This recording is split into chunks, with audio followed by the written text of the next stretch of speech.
Received from Senator Lynn Ruane, and I propose that we conduct our public business first and then go into private session afterwards to deal with housekeeping matters. Is that agreed? Agreed. Garth Mahagath. The first item on our agenda is a briefing on the general scheme of the miscellaneous provisions withdrawal of the United Kingdom from the European Union on the 29th of March 2019, Bill 2019. And the purpose of this part of the meeting is to have a briefing session in relation to the general scheme of the miscellaneous provisions withdrawal of the United Kingdom from the European Union on the 29th of March, Bill 2019. So, on behalf of the committee, I wish to welcome Minister Joe McHugh and Minister Mary Mitchell-O'Connor and their officials to this meeting. You're very welcome. The format of the meeting will be that I will invite the ministers to make an opening statement, which will be followed by an engagement with members of the committee. Can I remind members that this briefing relates to Part 5 of the general scheme, which is relevant to this committee, and therefore contributions should absolutely focus only on the relevant heads within that part. Are you looking for clarification? Yes. No, just purely on this. It may be useful also to know that a European proposal, and that's COM 2019-65, which lays down provisions for the continuation of ongoing learning mobility activities under the Erasmus Plus programme, is due to come before the committee. Before we begin, can I remind members, please, of the long-standing parliamentary practice to the effect that they should not comment on, criticise or make charges against a person outside the House or any official, either by name or in such a way as to make him or her identifiable. We are now going into private session. Sorry. Yeah, no. I would now like to call on Minister McHugh and Minister Mitchell-O'Connor to make their opening statement. Yes. Will we have an opportunity to raise other Brexit issues at another meeting? This is purely on education. No, but at some other meeting. I mean, there are other issues that aren't in the bill. In terms of education? Yes. Well, you can raise questions that are particularly related to education. That's what I'm asking. Oh, sorry, beg your pardon. I thought you meant in relation to other issues. No. Yeah. There's other education matters that aren't in the bill. Yes, in relation to Brexit? Yes, you can, absolutely. Okay, so, my apologies, I thought you meant other Brexit-related issues. But there are other Brexit-related issues in education that aren't in the bill. Yeah, no, absolutely. Sorry for the confusion, I thought that's what you meant. Sorry for getting thick. OK, Minister McHugh. Gurmaigad, Cahirla agus Gurmaigad Funchion chance Lurch Levenu and Taver into Tawakta.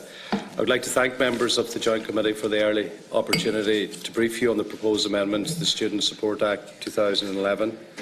I'm joined by my colleague, Minister of State for Higher Education, Mary Mitchell-O'Connor, who will take you through the specifics of the proposed amendments. The Department prepared a statement which was provided to the Committee, but I would also like to add to that. And particularly as a Donegal person, I am very conscious of the impact of Brexit, not just in the daily lives of people living along the border, but of its potential impact on education. And I'm also very, very conscious of the work in progress that's happened over the last 2 decades through the work of the Good Friday Agreement and how... No, I absolutely appreciate that. Can I just clarify that we didn't receive a document beforehand? And I know that you're saying a statement was provided to the committee, just to say to you it wasn't. So if you feel that we have had the opportunity to read a different briefing document, we haven't. So just to clarify that. It was a Brexit briefing. This is only a short introduction here, but there was a Brexit briefing prepared. No. My statement was. No. Yeah, we'll make sure that's circulated. Okay, thank you. Sorry, apologies for that. Yeah, there. thank you. And in particular, the role that education has played with regard to the development of peace on this island. The most recent statistics, 2015-16, on cross-border student flows indicate that there were 2,195 students from Ireland studying in northern HEIs, of whom 1,135 were pursuing undergraduate programmes, 52%. Interestingly, the number of Irish students in the south has declined by some 38% in the 5 years leading to 2015-16. In contrast, the the number of students in the North studying in Irish HEIs has increased by 24% over the same time period. Numerically, they stood at 1,200, with 980 pursuing undergraduate programmes, and in percentage terms, 82%. This is only part of the picture. In 2017-18, there were over 10,000 Irish Republic of Ireland students in UK HEIs, with more than half were pursuing undergraduate programmes for the first time, while a further 44% were undertaking postgraduate studies. In the same year, there were 2,426 students from the United Kingdom in Irish HEIs, with 63% of these doing undergraduate studies. Clearly, not all of these students are eligible for SUSI supports. In 17-18, 1,475, or 14% of the Irish students attending UK HEIs were in receipt of the SUSI grant, which amounted to €5.2 million. In terms of the number of UK students in Irish HEIs, 205, or 9%, were eligible for the SUSI grant. This amounted to €0.72 million. Since my appointment, my goal has been to protect the valuable and rich cooperation which takes place between education institutions on a north-south and on an east-west basis. There are examples of this at all levels. I look at the North West Strategic Partnership, where Letterkenny Institute of Technology and Donegal ETB work closely with the University of Ulster and North West Regional College from the North to ensure further and higher education provision are closely aligned with the skills and industrial needs for the region. In many senses, the border does not figure as these education institutions seek to develop a shared education and skills strategy. It is important to acknowledge the commitment of those educators at all levels who have built collaborations across the border. They deserve commendation and our appreciation. The foundations they have built must be protected and strengthened. Indeed, there has been a shared education ecosystem between Ireland and the United Kingdom since the foundation of the state, and even before that. It is hugely important that we protect and preserve that collaboration into the future in the interests of our young people and in the interests of the quality of our education and training system. In this regard, we are working to maintain the common travel area, which will protect much of the valuable and rich cooperation that takes place in education on a north-south and on an east-west basis. Both the Minister for Higher Education and myself view this amendment, which is the focus of today's engagement, as one of the key responses from my department to the challenges of Brexit. It will facilitate the student mobility between Ireland, Northern Ireland and the wider UK, and enable me to meet education obligations under the common travel area. I will now ask the Minister for Higher Education to take you through the proposed amendment. Sorry, just clarify. Please. See that? You know the Oireachtas web app? It's actually on it, the statement from the Minister. The opening statement. No, it wasn't the opening statement. It was the other documents, and Alan actually had been back to the department, to the Minister's office this morning to say we hadn't actually received it. So while we have the statement, we don't have the other documentations. Okay, sorry, my that's referred to. Yeah. No, that's fine. Thanks, Minister. Minister Mitchell O'Connor, do you want to take it from there? Thank you very much.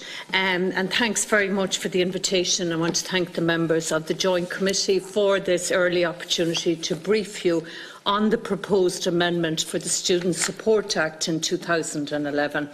I'm particularly keen to protect the excellent cooperation and collaboration between the higher and further education systems of Ireland and the UK on the students, teachers, staff and researchers who benefit from this cooperation. The importance of the maintenance of the common travel area cannot be understated, and we're making this a priority of our Brexit preparations with our UK and Northern Ireland colleagues. The mobility of students and their continued access to support payments are central to the education ecosystem, of which Minister McHugh has just spoken about. We've also, and we know that we must make legislative amendments to underpin these key aspects of student mobility. And I'd like to explain the nature of the amendments proposed. Broadly, they're technical in nature. They're designed to legislatively permit student support payments to be made to eligible Irish students in the UK and UK students in Ireland. As things stand, the SUSI grant can only be paid to students studying within the EU. Once the UK leaves the EU, it will become a third country. The proposed changes will allow the Minister for Education and Skills to prescribe certain types of students, institutions and courses as approved for the purposes of the SUSI grant system. This will provide the Minister with the power to extend the SUSI grant scheme to encompass the UK post-Brexit. There are 5 heads of the bill, with the first and the final focusing on the interpretation title and the commencement date, respectively. Heads 2, 3 and 4 look at the definition of an approved institution, approved courses and student interpretations. Heads 2 of the bill, that's for the approved institution, allows the Minister for Education and Skills to recognise certain publicly funded higher education institutions in a prescribed country as approved institutions.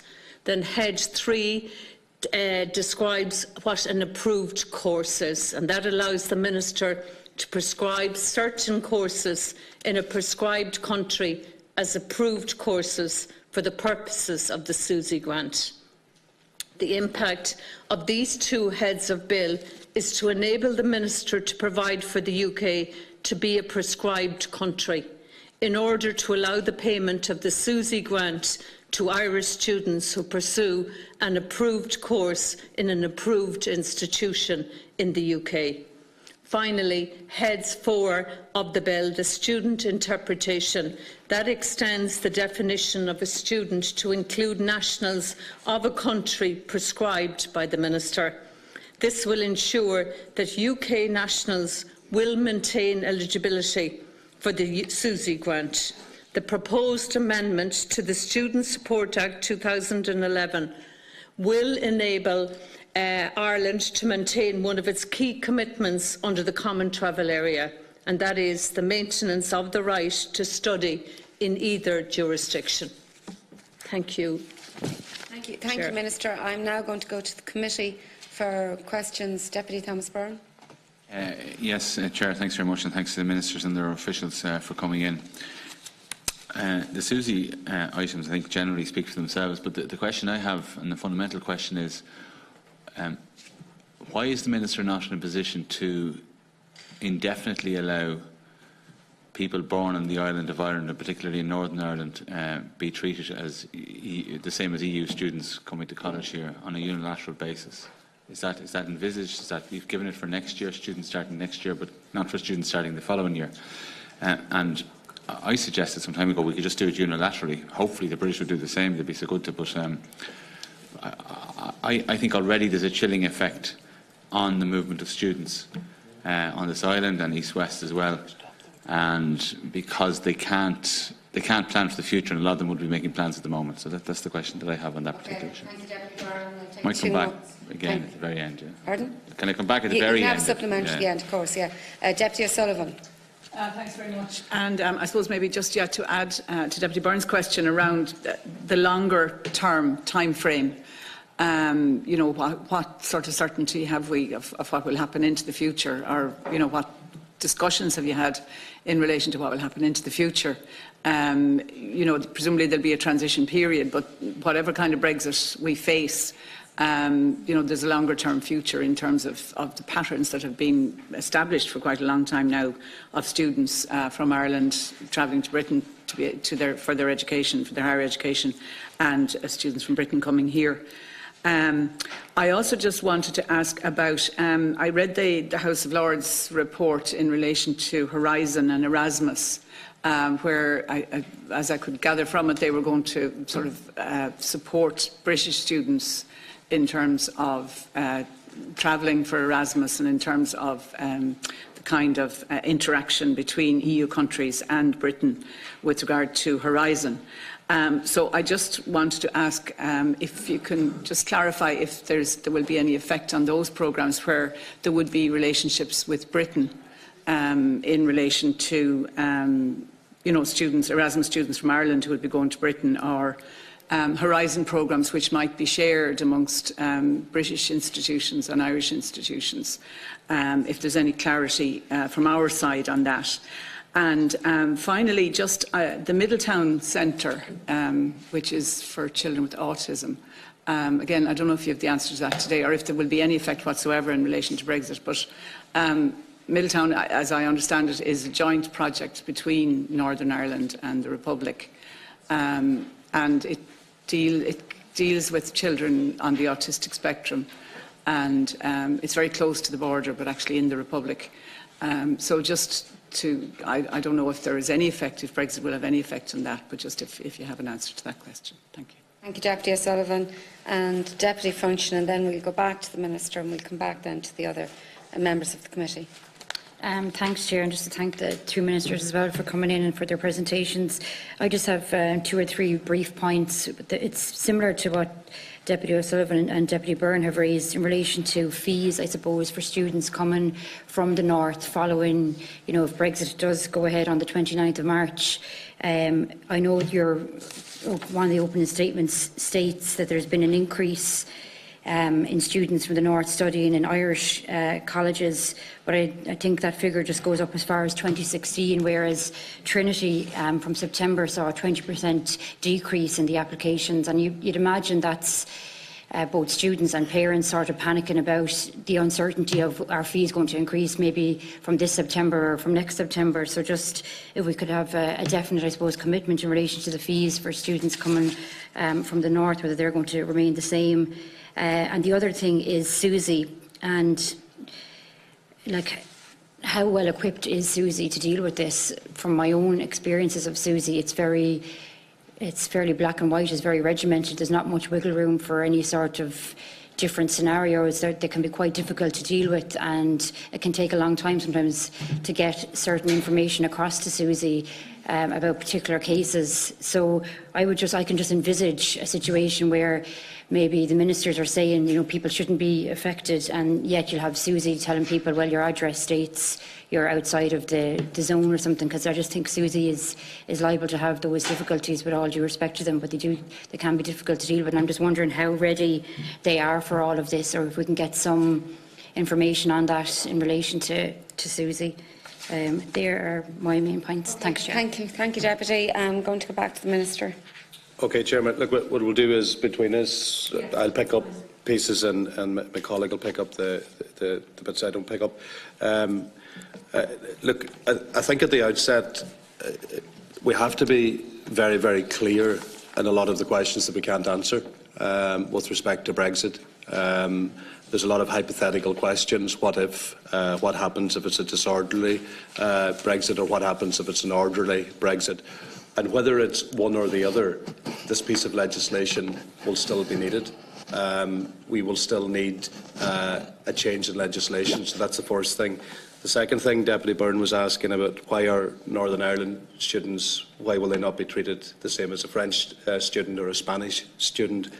Part of the Brexit deal between the European Union and the United Kingdom, which was accepted at Westminster, was that there would be provision within a backstop to ensure that there would be singular alignment, and that was obviously not accepted by the UK, and discussions now are ongoing as to where that takes us. But what we kernel to this piece of work that we're doing is the protection of the common travel area, and that is sacrosanct to every piece of work that we do, whether it's on a north-south basis or on an east-west basis.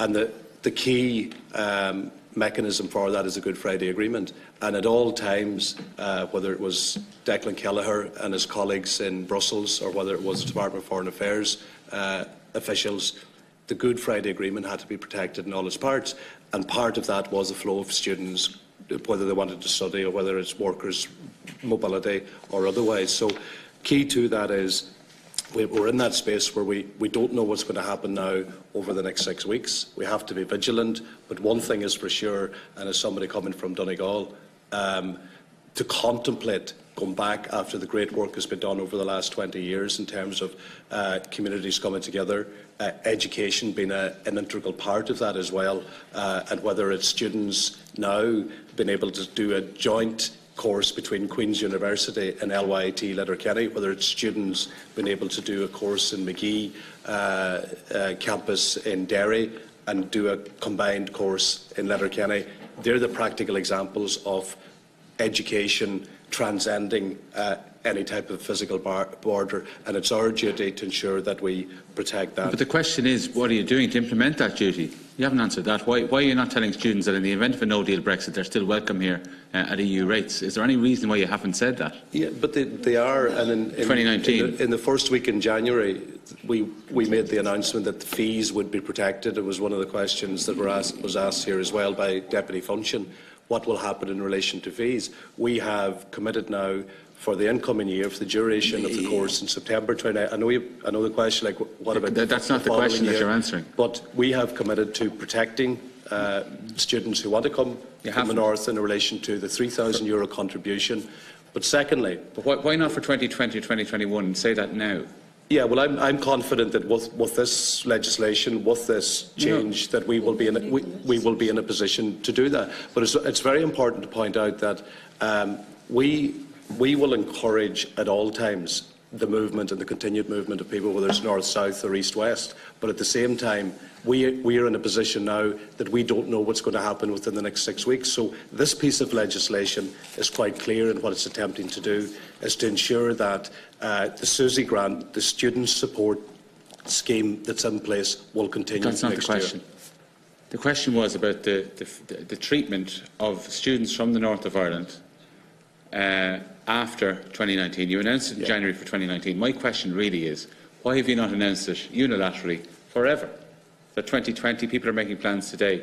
So if you're talking about you want to uphold the free movement of students, you're actually doing the opposite by leaving that uncertainty there. There's no skin off our nose, really, as a state to say, in fact, it's hugely beneficial to say, students from the north, come down whenever you're coming, come down, you're welcome. But you're not saying that. You're saying the opposite, actually. Yeah. You're saying if you're coming this September, it's okay. We don't know after that. So I think, look, we have to create that platform, number one, but also a pathway to ensure that there is more continuity. I mean, that's a place I would like to be in post whatever's going to happen over the next 6 weeks, over this period, that it's not just a year to year, because but sorry, you're the one who made it a year to year. Yeah, but the decision that we made in January was to ensure to provide certainty to parents. But our job is to get the agreement on everything around this, the child support, but plus the common travel area as well, to ensure that. Why have you not announced it for 2020? You've given no reason at all for that. But we're trying to solve the big question here, which is the common travel area. We're trying to solve and this piece of legislation is the student support scheme. So once we get a bit of certainty into over the next 6 weeks, whatever the outcome of that's going to be. And remember as well, Deputy, there must be some reason why you just did it for 1 year. Sorry, let the Minister finish. But one of the things that we reasonable question. One of the things. He's not answering the question. But let the Minister finish, and then Minister Mitchell O'Connor will take on from that. No more interruptions, please. Yeah. Just to reiterate again, Chairperson, there was a vacuum, there was an uncertainty in the month of January, and I had to move really, really quickly to provide certainty to the parents in Northern Ireland. And I met one of the mothers in Belfast 2 weeks ago, and she said that they were in a very, very bad place because they didn't know whether the student contribution fee of €3,000 was going to be protected. So you're asking here today, which is a fair question and a reasonable question, what about the year after that and the year after that? You already asked it in the Dáil, and I answered you. I'd be happy to work with you on that to ensure that we can bring that certainty into the future. But as of the first week in January, I had a piece of work to do for September. I did it to bring that certainty, and if there's a question now that you're raising that we have to move on from that, I'm happy to do that. Okay, thank you. Just the question on Horizon 2020, that comes under Business and Enterprise Department. But with regard to Erasmus, a very, very important programme, and also I think there's upwards of 30,000 students studying in the United Kingdom under Erasmus. There's discussions ongoing in relation to that as well, but it doesn't require any legislative change. Can I also just mention the issue raised by Deputy O'Sullivan in relation to the Centre for Autism in Middleton? It should also be noted that in the context of Brexit, the Department of Education in Northern Ireland is anxious to protect the work of Middleton Centre for Autism and the service it provides to children on the island of Ireland, and I share this determination as well. Okay, so we'll watch the space. Thanks. Thank you. Minister Mitchell-O'Connor. Yes, sorry, I beg your pardon. Look, I'll wait until Deputy Byrne comes in to answer his piece of the question. Just to talk about, you've answered Middletown, the longer term. John, you asked about longer term. What's happening? Well, it's probably similar to the question that Deputy Byrne was asking well, about, I'll start anyway, and then I can come back to him. Okay. So, Transcription anyway. So, first of all, we know that there's a lot of uncertainty. What we were told in the Department of Education, and if I can just say to all of these colleagues sitting here beside me, my officials, they have been working on this for 2.5 years. What we've been told is that the piece we need to cover up legislatively is around the SUSI grant. Now, the rest of it all depends on Brexit and obviously what is going to be decided on the whole common travel area. So there will be risks, and the withdrawal of the UK from the Erasmus programme, that may lead to the termination of opportunities for collaboration between schools and other educational institutions in Ireland and the UK under that programme, and that has been that has been put out there, and in particular on staff and pupil-student exchanges. It's also possible that if the UK leave Erasmus, that a number of the 30,000 students will choose the UK for Erasmus, and instead of going there, they'll divert to Ireland, creating greater challenges for us in the higher education sector. Then the European Commission has also recently published a draft regulation amendment to enable EU students currently on mobility in the UK and UK students currently on mobility in the EU member states to complete their exchange beyond the 29th of March, and I do welcome that. And again, that was done approximately a month ago. The other piece I just wanted to say to you was on Thomas Byrne's question. It really all revolves now around kind of the end game and what the decisions are made, especially in relation to the common travel area. So we're talking about the next year, and within we will know. We'll be able to, once that piece is organised, we then will be able to sit down, work out the various kind of contingencies that we need to put in place for the future. Okay, thank you, Minister. Will we get supplementaries Yes. later on? Well, if there's something relevant to that, well, it's just I'll about take the it now. Erasmus. You circulated the House of Lords report, which seemed to indicate that the British government was going to underwrite some of the Erasmus programmes. Up to a certain date. So just clarity on that they will also be protected to the same date from Ireland's perspective, that we won't have programmes that are being funded through Britain where you have Irish and British. No, my people understanding involved. is that it will be protected up to that date, and then afterwards, if Brexit happens, and we're all hoping here that it doesn't happen and that there will be a decision made, but the contingency plans are being made, and just to say the officials have been in contact, with their official colleagues in the UK to work out what's happening down the future. But as of now, the British government have said that they guarantee Erasmus up to a certain date, which I mentioned there earlier. 2020. Yeah. Okay. So it's the same uncertainty, though. So I think About once they vote over there and we know what's happening, then we certainly need to go back to. Sorry, and I'm just going to go back. The one piece that we've been told to deal with is the whole piece around SUSI grants.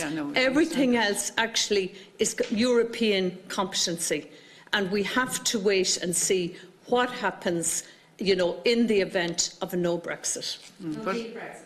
Pardon? No deal. No deal Brexit. But in relation to Erasmus, the British government seems to be making decisions, to protect people, so surely you can make decisions around protecting Irish But students. it's going in to Erasmus. continue for Irish students with Yeah. any other collaboration they have. It's Up to the a certain UK point. students that have the issue, not the Irish students. Okay, thank Up you. to I'm a going to certain move on time. now to the next speakers, and Deputy Naughton, you're next. Ministers for coming before us this afternoon.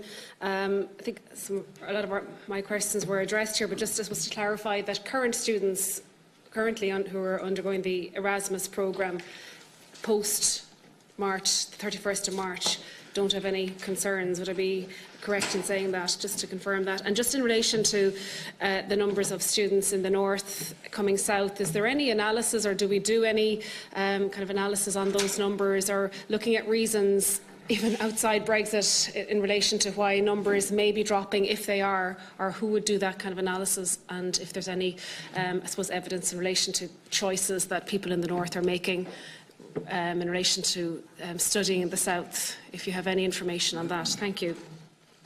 Thank you, Deputy Naughton. Senator Gavin.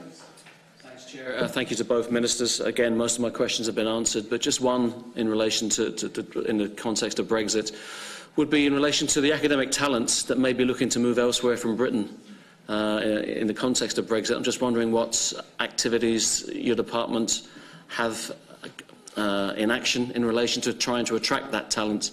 We should be in a prime position to attract some of the top academic talent, which in turn would enhance our status in terms of our reputation at third level. I'm just wondering what's happening, and are there any particular plans you can share with us in relation to that? Thank you, Senator. Deputy Martin.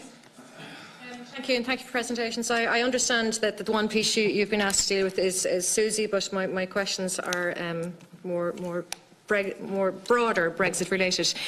So I'm just wondering what efforts are you making to ensure Irish research is multipolar and international? All the presentations from the Brexit and Horizon Europe workshop proceedings mentioned that the issue of researchers' mobility is crucial, and one of the speakers actually stated that mobility in Europe is a key aspect of research. So there is a real concern about being able to complete for graduates if we cannot train our own.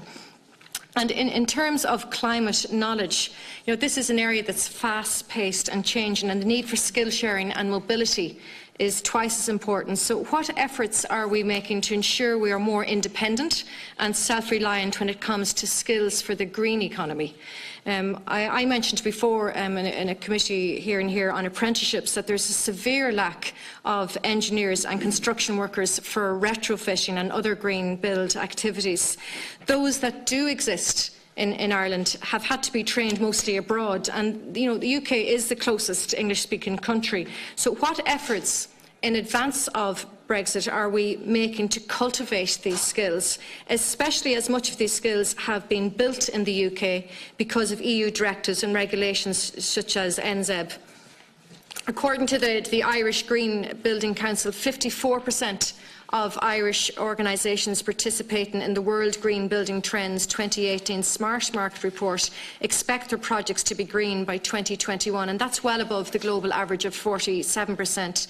And these demands are led by client demand, but also EU regulations. So when EU regulations change after Brexit, where will our skill set come from? And another question in relation to Horizon 2020. I do believe you say that's business, but I think it's education related. The UK is the second largest recipient of Horizon 2020 funding and has received 15.2% of grants distributed through the programme so far, totalling 5.7 billion. As well as funding UK research projects, Horizon 2020 supports scientific partnerships with countries across Europe and beyond, and provides access to large-scale international research facilities and joint infrastructure, and offers fellowships for talented researchers to spend time working abroad. So in the wake of Brexit, Minister, is there a way that this funding could perhaps be accessed by Ireland? Can this be used to return our recent high standards after years and years of cuts and decline? And as the Senator before me said, as Horizon 2020 is lost by the UK, many UK academics will be looking for English language opportunities. What steps are we taking to attract academics from the UK, including the many, many brilliant Irish academics, to bring them back to Ireland. Okay, thank you, Deputy. I'm going to go back then to the ministers, and then we'll have our final round. So, Minister McLeod. Thank you very much. First of all, can I just say that in the budgets we have been increasing, and we had a budget-proofed, we had a Brexit-proofed budget there in 2019, and funding has been increased. And just to say to you that the Research Brexit Fund for the Irish Research Council has been for 2.5 million for young researchers for the last 2 budgets. But can I also say to you, for example, Science Foundation Ireland have been working on this for the last 2.5 years since the result of the Brexit referendum. So have our higher education institutions. So, for example, I would know from my previous role that Science Foundation Ireland would have been talking to the various higher education institutions, even in the UK, to see if we could collaborate and perhaps share senior lecturers, senior academics. You asked, yes, about English language units, and at the moment I am bringing through the Shanadair and the QQA assurance bill, and that is to make sure that we have a really high quality product in English language schools. And I would hope I've got it through the first part of Dáil Éireann, and you'll be delighted to hear, I think it's coming through now, your Oireachtas committee, and then hopefully it will go through our Dáil Éireann. So just also to say on academics wanting to work in Ireland, we would have increased funding again in the budget, and in my senior leadership initiative for academics for gender only, I have put in place a 3-year budget, and we are hoping either that those academics will be appointed here from Ireland, or indeed from the UK, or indeed from wherever, but just to have key people and to have, world-class lecturers coming to Ireland. So this didn't just happen in the last week or the last month, and I really want to make a point that all of the government departments, all of the enterprise agencies have been working really close together, including, as I said, Science Foundation Ireland, with the Department of Education, with Enterprise Ireland to internationalise our education. So this has been, I can say, approximately a 2.5-year project, and we have, our contingency plans if there is to be a no-deal crash-out Brexit. Thank you, Mr. McLeod. Yeah, just pick up the point there by Deputy Naughton. I suppose if there is a no-deal Brexit, at the end of March, the UK's participation in Erasmus, that will prove to be a difficulty. But obviously we're working on every potential outcome, and obviously we're working on this piece of legislation, whether it's disorderly or orderly. You also asked a question around the decline in numbers in terms of the north-south bit. It's a question I've raised in the first fortnight in the job. Looked at those trends. I looked traditionally from my own county. A lot of students would have went and studied engineering in the likes of Queen's and Jordanstown. That had been a traditional route. But you have the capacity built around the IT sector. I know the likes of Letterkenny in my own county, or Dundalk IT, or Galway in your own county. These technological universities which they're applying and aspiring to be, they've strengthened the choice available as well. I know a lot of Irish students now go to Europe, and I'm just looking at the SUSI support that we give to Bulgaria, for example, over 81,459. Holland is the highest, 349,473. So we have a lot of movement of Irish students to Europe as well. But the big piece is the number of students from the north coming south, and there's a piece of work that needs to be done there in terms of why that's happening. But it's obviously down to choice, parental choice, student choice. But I would like to do a piece of work on that and research as to why that is happening. And I think it would be important. Thank you. Someone asked about apprenticeships. Someone mentioned apprenticeships. Just to say to you again that the budget was increased for the apprenticeships and for further education, and indeed for higher education. What I will say to you, absolutely you're right, it has been a slow burn on apprenticeships. We have been working with the Apprenticeship Council to get that message out.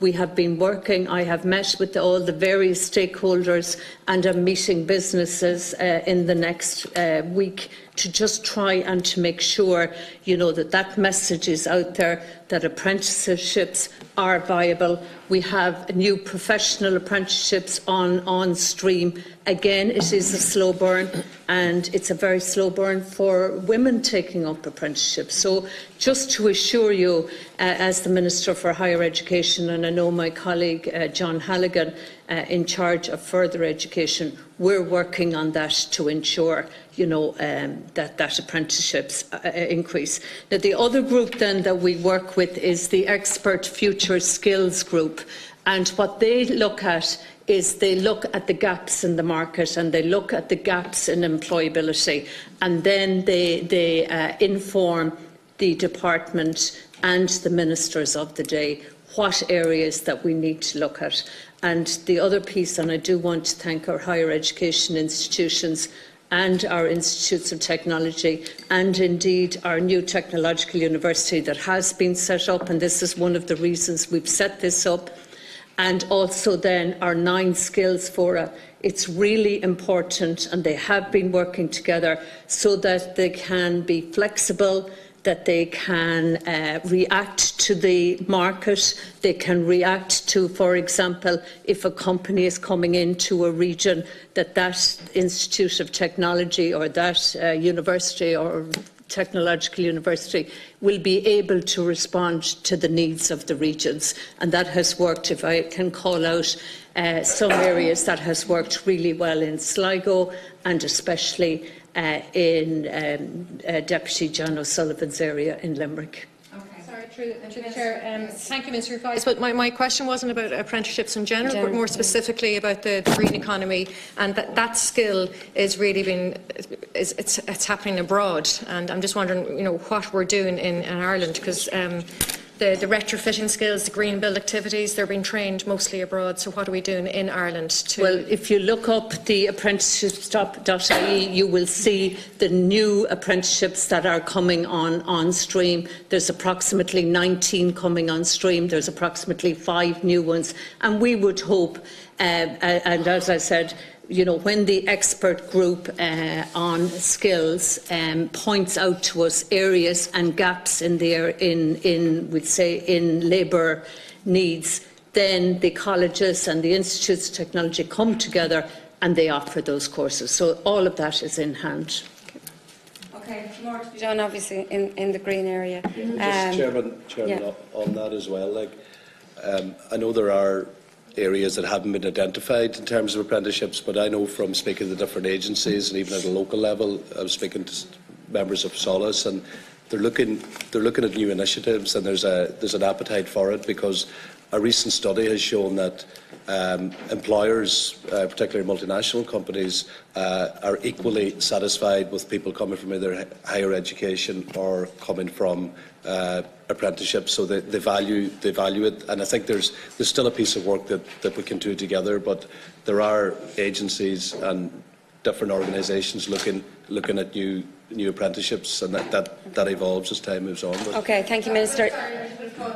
Through the Chair, it's a very obvious one. We don't have to do any research. That there is a lack of engineers and retrofitters, and we should be leading on the green economy. And with Brexit, if I can just come back to you, I know you talk about the lack of engineers, but just to say to you, even in the CAO, you know that the numbers were down actually for engineering this year. I'm talking specifically with retrofitting. I know you are, and I've heard you say that 3 times, but I'm talking about engineers being trained.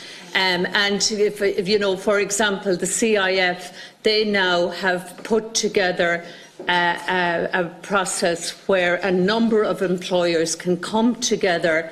They can employ the apprentice, because we actually have a difficulty with employers coming forward to sign up for apprentices for 4 years. Okay, so the CIF, and it's all on the apprenticeship.ie website. And if anyone's listening in, and this is really important to young people listening in, there is a whole set of opportunities for people that might like to look at apprentices, and I'd ask them to look at Careers Portal. We're very strong on that also. I know you are as a committee, at careersportal.ie or at apprenticeships. And I'd also ask the businesses, and this is really important, to engage, because to have apprentices, you must have them signed up by businesses. Yeah, absolutely. And Sulis and the ETBs are doing a lot of good work in that area. Senator Byrne.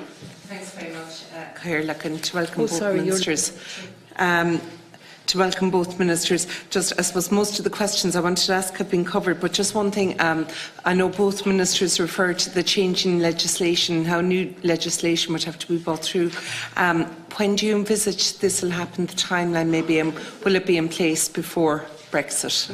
Thank you. I don't have the specific date, but it will be. Sorry, Minister, there's a few more. Okay. Before I go to you, Deputy McLoughlin. Thanks very much indeed, Chairperson, and Ministers. You're very, very welcome.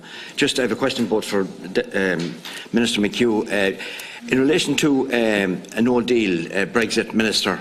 In the constituency that I represent in Sligo-Leitrim, a lot of students over the years have moved to, quite a number of them have used, say, Coleraine, Jordanstown, Belfast, Queens and Enniskillen.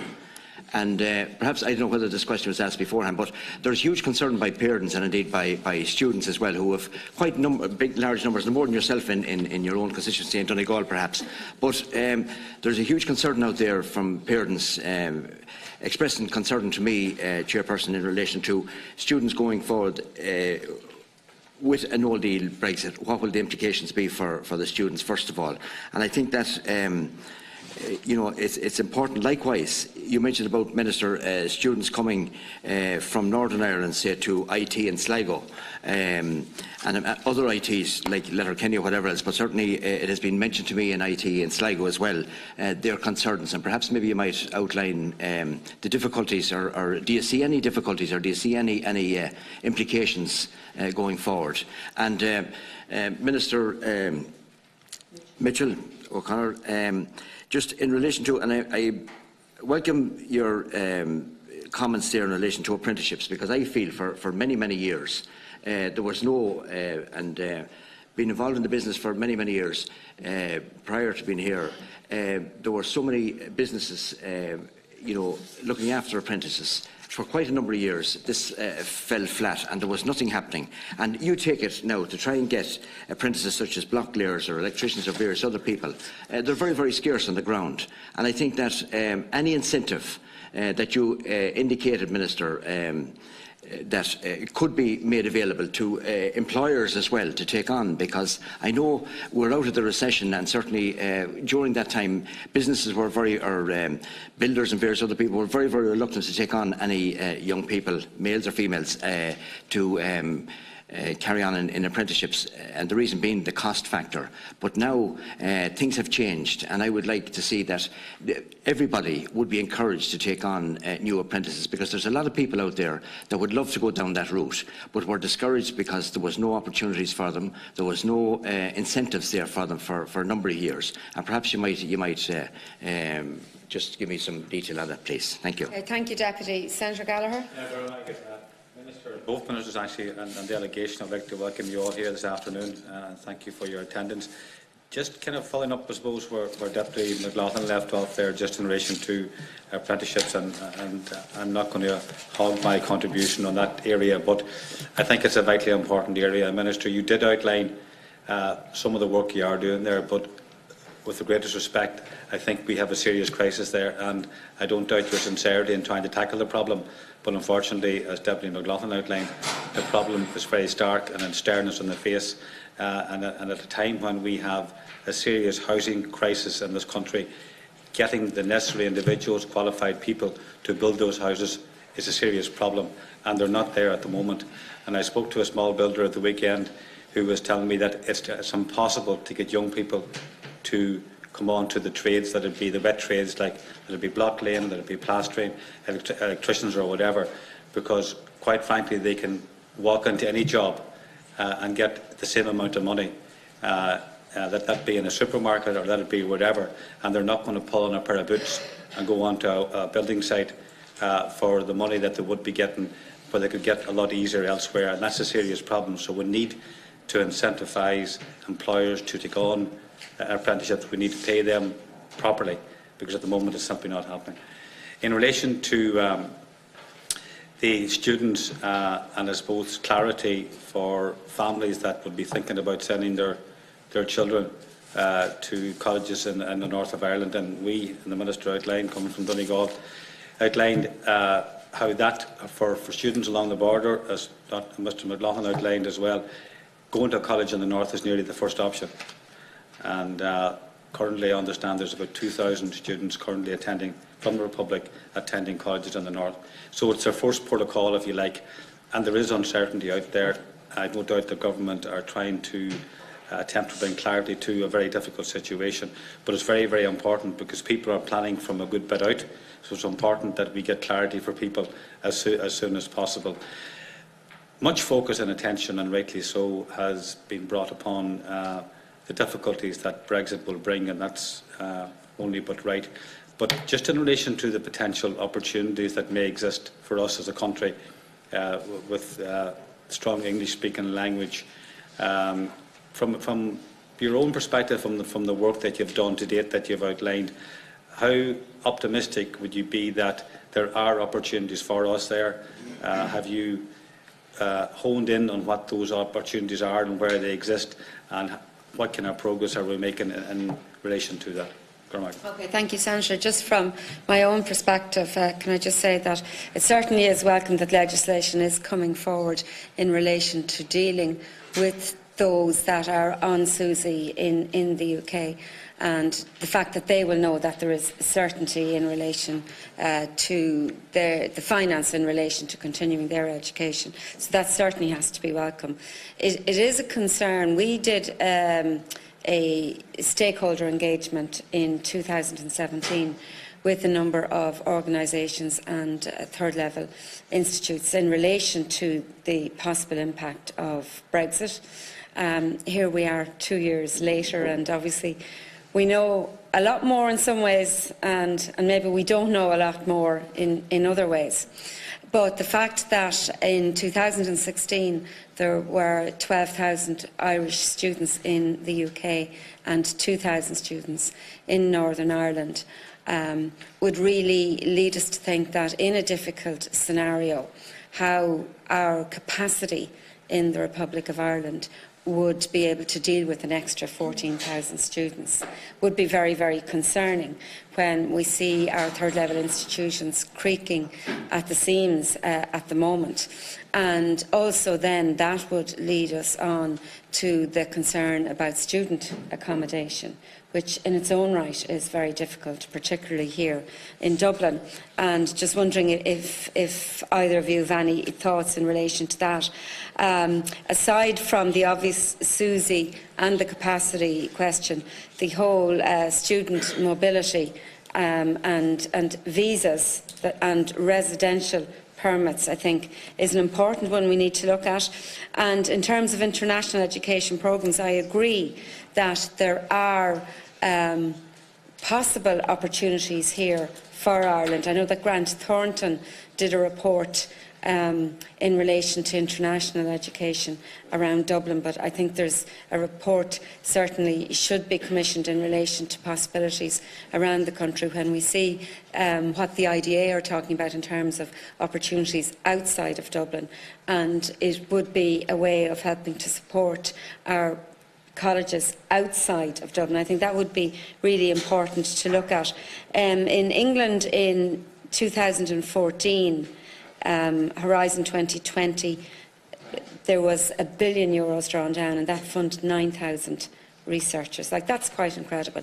So I absolutely think that if we in Ireland got really upped our game in terms of being able to attract that type of funding, it could lead to great dividends for us, because it was only when Chuck Feeney, through Philanthropy Ireland, gave a very large tranche of funding a number of years ago that we were able to get to where we're at now, which is quite high. I think it's 12th in the world that we're rated, and before that we were extremely low. But I think that's I'd just be interested in hearing your observations in relation to that. So we'll go back to you now, Ministers, just to respond to the last 4 questions. Yeah, and I'm going to go back to apprentices, and I really need to put on record that apprenticeships are growing. And if I can just give you some of the statistics, in 2018 there was a total of 5,468 registrations for our apprenticeships, and 5,000 of them were for the traditional craft ones, and 590 registrations were for the 25 new apprenticeships. And I'm sure you're aware of it, but Martin McVicar and the Minister Joe McHugh, you were there, and Minister Heather Humphreys, they launched the new OEM apprenticeship. And my understanding, I think there was about 110 different employers there and businesses there, and that was for the original equipment manufacturer. So there are new apprenticeships coming on board, and just to put it on the record of the House here, for example, you would have the insurance practice one that's in Sligo, industrial electrical engineering, polymer process technology, manufacturing engineer, accounting technicians. I know that's a traineeship in my own constituency that Jan O'Sullivan launched when she was the Minister. There's commie chefs. That's a response to the lack of them approximately 2 years ago, when businesses and restaurants were crying out for them. Chef de Paris, sous chefs, different financial services.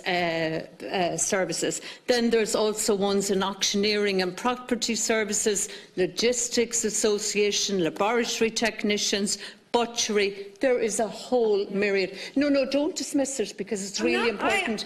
I beg your pardon, Minister. I'm the chair. I was absolutely not dismissing it. Yeah. I was saying it's absolutely hugely important work. It's work that we have undertaken as a committee. But really, we want to deal with the Brexit issues. Your people asked the question over there. And I think the Deputy got our answer. We obviously need to put more into that area. Madam Chairperson, I asked specifically. Yes, so I'm answering the questions I was asked. I expect to get a response. And I think it's really important, because actually, of all things, this is the message. Sorry, who's chairing this? Now, who's chairing this? Now, hold on a minute. Okay, is it Deputy Byrne, or is it the Chair? Sorry, Deputy. Yeah, well, I'm sick of this now. Carry on. I'm asking the Minister to respond. Okay, yes, I'm answering the question, and it's really important that people know. 4 times you come in. That people know, and that young people know, and indeed our TDs and senators know what exactly is out there. And these courses are there, and they're all over the country. They are not in Dublin. So I would say to you is, make sure that you're informed. Can I also say to you that the budget for the apprenticeship training was €142 million. So there are apprenticeships out there. Now, you asked Tony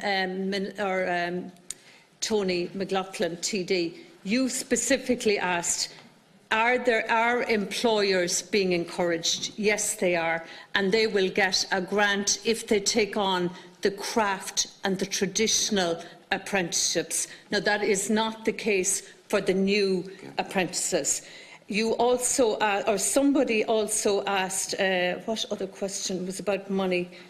Anyway, we are encouraging, oh yes, someone mentioned that craft apprentices are being paid badly and would get the same money if they worked in as a waiter. Who said, someone asked that? Robbie. Who? I didn't mention that specifically now. Well, not specifically, but you did make the comment. Can I just say to you that there are registered employment agreements worked out exactly what apprentices will earn, and that is the case there, and many of them are, can I say, are way above the other jobs that are maybe some of the jobs that you mentioned. So they are, and not only that, is they are a career path, they are training. You can do it in your own locality, in your own community, in your own region. And, you know, across the IOTs especially, and the colleges of further education, there are wonderful apprenticeships being offered, and I think it behoves all of us now to make sure, you know, that that message is out there, rather than saying something like, oh, there's no apprenticeships. Obviously, we need to get more students to apply, and it has been mentioned there recently that it's actually the Mothers of Ireland that are helping their students to choose what options they want to do after the Leaving Cert. Point of order is that I'm answering the question. Sorry, Chair, I asked a question about... You were left when we answered. Sorry, I asked a question earlier about free movement of students in this island. An answer was not able to be provided. Sorry, you left the ministers can't answer it, fine. That's fine, but it's not what we expect of ministers. But yet they can come in here when the Fine Gael members are present, unusually, to give a long exposition of apprenticeship policy, which we've had numerous debates here, and in fact, where the Minister for Apprenticeships, Chair is not here. More times. The point is, he's the one that's criticising us here, and he's in and out of here. On what basis? I'm sorry, Tony. I'll explain to you later why I'm in and out.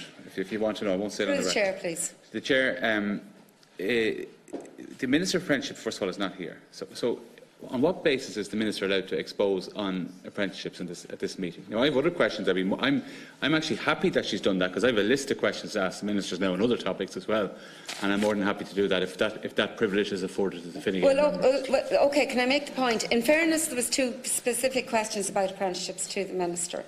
Having said that, I would prefer that the Ministers were particularly dealing with the Brexit issues that were raised.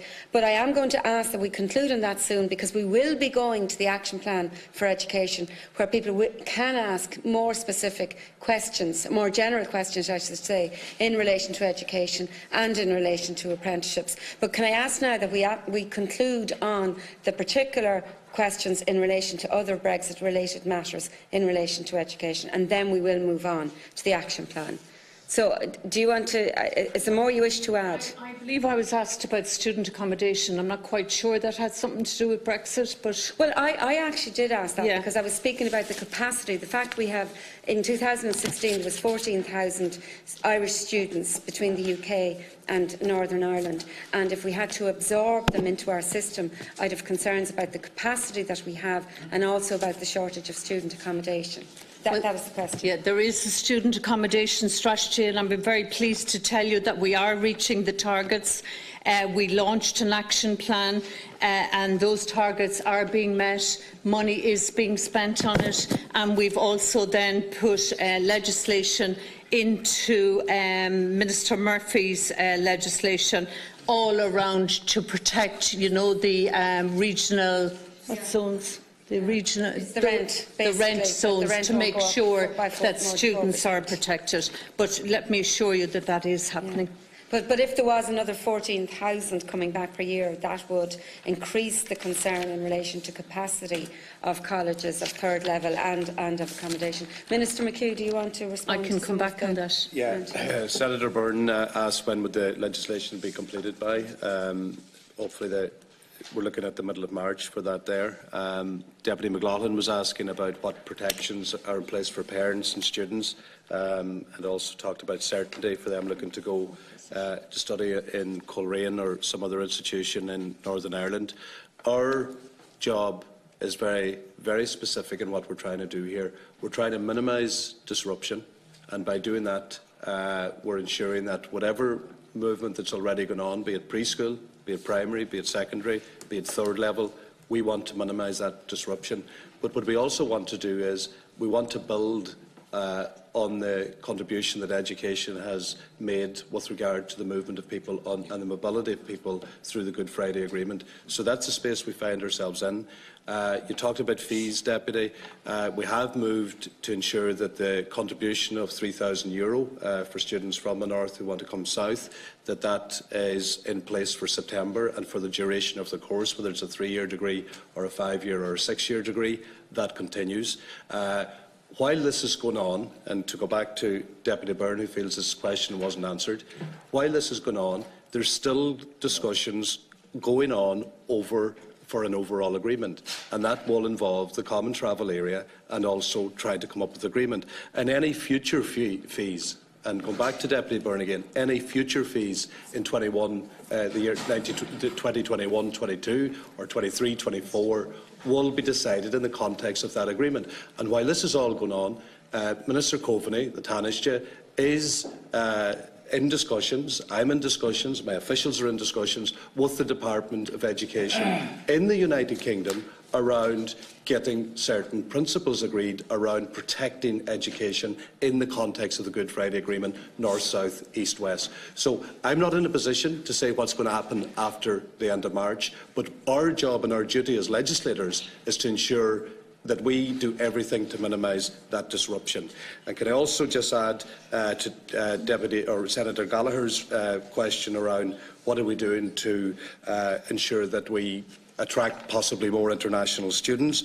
We're looking at that. We're also engaging quite comprehensively with their EU counterparts. We are part of a European Union, and if you look at somebody from Boston, there's no problem from them travelling to the west coast of America to study in California. We are in that space now where Irish students, they're going to Bulgaria, they're going to France, they're going to Holland, they're going to Italy, and if we can have that reciprocal arrangement as well, obviously our doors are open. And to give you another example, by 2021, we're lifting the derogation on the Irish language in the European Union, and by 2021, and you have 3 languages, English, Irish, French, English, Irish, German, English, Irish, Italian, you will be able to go, an Irish student will be able to go for one of those interpreter or translator jobs. And if the UK is not in the European Union, that will obviously give us an added advantage as well. Okay, thank you, Minister. I know, Minister, you want to come back on the capacity issue, do you? Yeah, about the capacity issue. Well, first of all, a number was mentioned there, 14,000. Can I just say there are 4,000 postgraduates. They will have made career choices. We don't expect them to come back. But can I just also say, just around capacity, for example, there have been 5,531 beds completed in the last year. There's 4,825 being constructed all around the country, and there are 7,901 planning permissions being sought for capacity for accommodation. So we are working in the area, and we're on top of it. And can I just go back to what Minister McHugh said about internationalisation? We're very conscious that English language is very important to our economy and also to our country. And then our international students, we are very conscious that we need to be globally connected, and we are growing the numbers to best practice that there would be 15% of students within our higher education institutions would be international students. So the number we had was 33,000. We're growing it to 44,000 by 2020, and we're very sure that we'll meet that target. Okay, thank you, Minister. And just to point out, it was actually the increased possible capacity that I was trying to address myself. But just to say, that concludes our engagement on this matter, and we will now move on to our next item of business, and that's item 2 on the agenda, and that's the briefing on the new strategy statement. So we're having a briefing session with the ministers, and I want again to acknowledge and to welcome the fact that the Minister is engaging with the committee prior to the publication of this statement, because we didn't have that opportunity prior to the last one. So, Minister McHugh, can I invite you please to make an opening statement, which will be followed again by engagement with the members of the committee. Gormaigad Cahirla Tam An Sasa a bhíonn seo agah bhiniu os cór an coiste chun Lordsliv fin ráis stratis úr do marin. Mas chuí tam an buíocht don ara don adjahas Mary Mitchell O'Connor a bheith I mahananta seo aniu fásta. Mar is all the while a coiste tá dúlgas orm agus marin ráis stratis úr a orbridge tíbistí de séví an data chiapa mé mar ara úr sa run. Nuair a bhí mé os war gór chena féin, gheall mé don chuiste go chocolin arás, chuigh chun Lordsliv fin ráis strategiúr agus chun deis a thuirtá na ball a dúir mé agus a máilta a chur chun chin. Ní féidir le marrá go mé an iad go léir a chur isteach sa ráis ach tá sé tábhachta dúsa éisteacht uibh. Chair, I'm here with my colleague Mary Mitchell O'Connor and my officials as part of the consultation process. My department has already made a call for written submissions from the general public and from stakeholders on what should be in the next strategy statement. This led to us receiving almost 400 submissions. In addition, I have been meeting various stakeholders as part of my introduction to my new portfolio. That has given me the opportunity to discuss with various education partners the issues that they consider to be of importance in the coming years. Additionally, last Thursday I had a very successful meeting in Letterkenny where I met regional representatives of many of the key actors in the education and training sector. This was a very fruitful event and there were a range of suggestions made and ideas put forward which I have also noted and will be considering.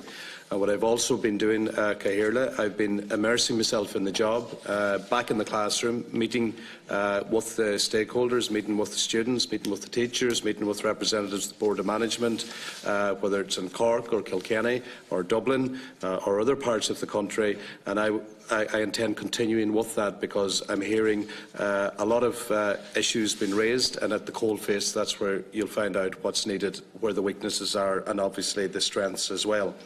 I am now here to meet this committee, to consult with you and hear your views on what should be in the Statement of Strategy for my department. I am aware that under the terms of the Public Service Management Act, the final copy will be submitted to the Oireachtas once it has been finalised. However, I requested this opportunity to add an additional consultative step rather than presenting the committee with a finished article before you had the opportunity to contribute your views. I am here in listening mode and I look forward to hearing the contributions from members on what they would consider to be the key priority strategic actions for my department in the next few years. If I may, I would like to emphasise that my focus today is on that strategic level. The strategy statement is an important document for any organisation. It is a key opportunity for a government department to define the direction to be taken in a policy context. It is an overview and a statement of direction for the education and training sector over the next 3 years. And it also introduces accountability at a civil service level, but it also gives and allows the Minister of the day discretion in the work that he or she wishes to carry out.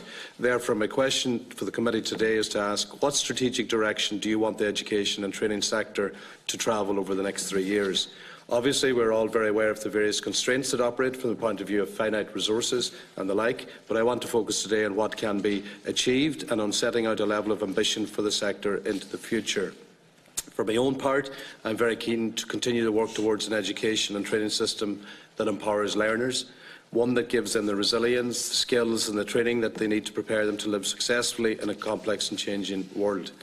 I want to release the potential of learners, enabling them to achieve their own personal goals and supporting them to make the best of their opportunities as they move forward in their lives.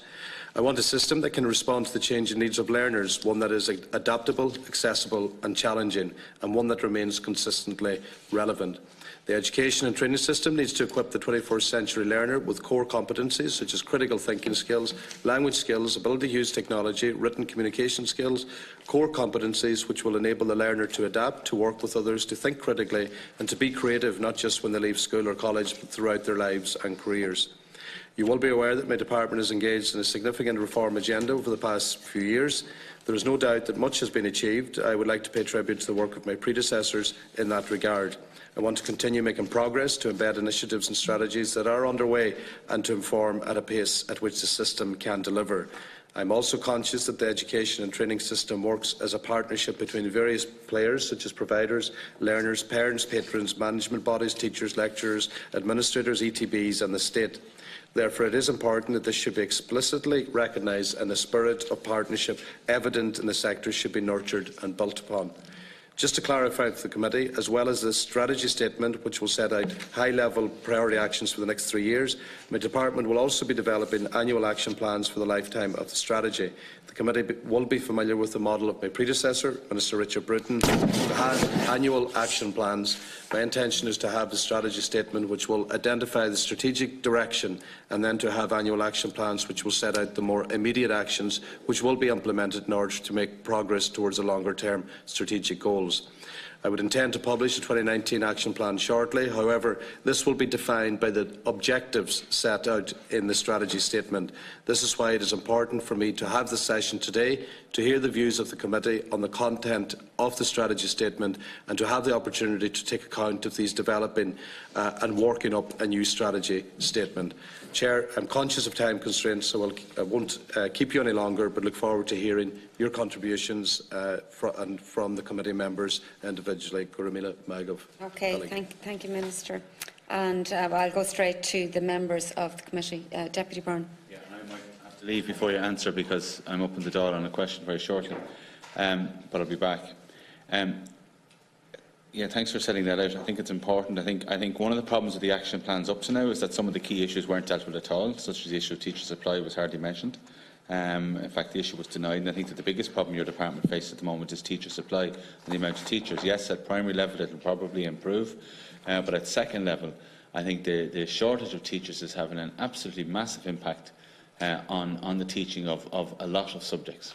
And on the running of schools. It's having a huge impact. Sna Gaelcláiste freisin, Tushquitcha Dakar Munturia all will come as Gaelga Aku Amuna School. And I think that's a huge issue for your department. And I really think not enough has been done. There's a lot of small things have been done, but not enough. And I wonder what the exact status of teacher supply panels are at primary level in particular, and whether the issue of teacher supply panels has ever been considered in the context of the Gaelcláiste as well. It might be a model that could possibly work there, although obviously much more complicated at second level. The demographics, I think, is the biggest issue, because I think you have a problem now facing the country where, you know, and this is a bigger problem than the Department of Education, but there's a massive population increase on the East Coast at the same time as the population of the country is supposed to stabilise, and the school population, I should say, is supposed to stabilise over the next few years and reduce at primary level. So you've got a huge problem there where you have demographics pushing the requirement for new buildings. In my constituency and constituencies around it, and around Cork and Galway, etc.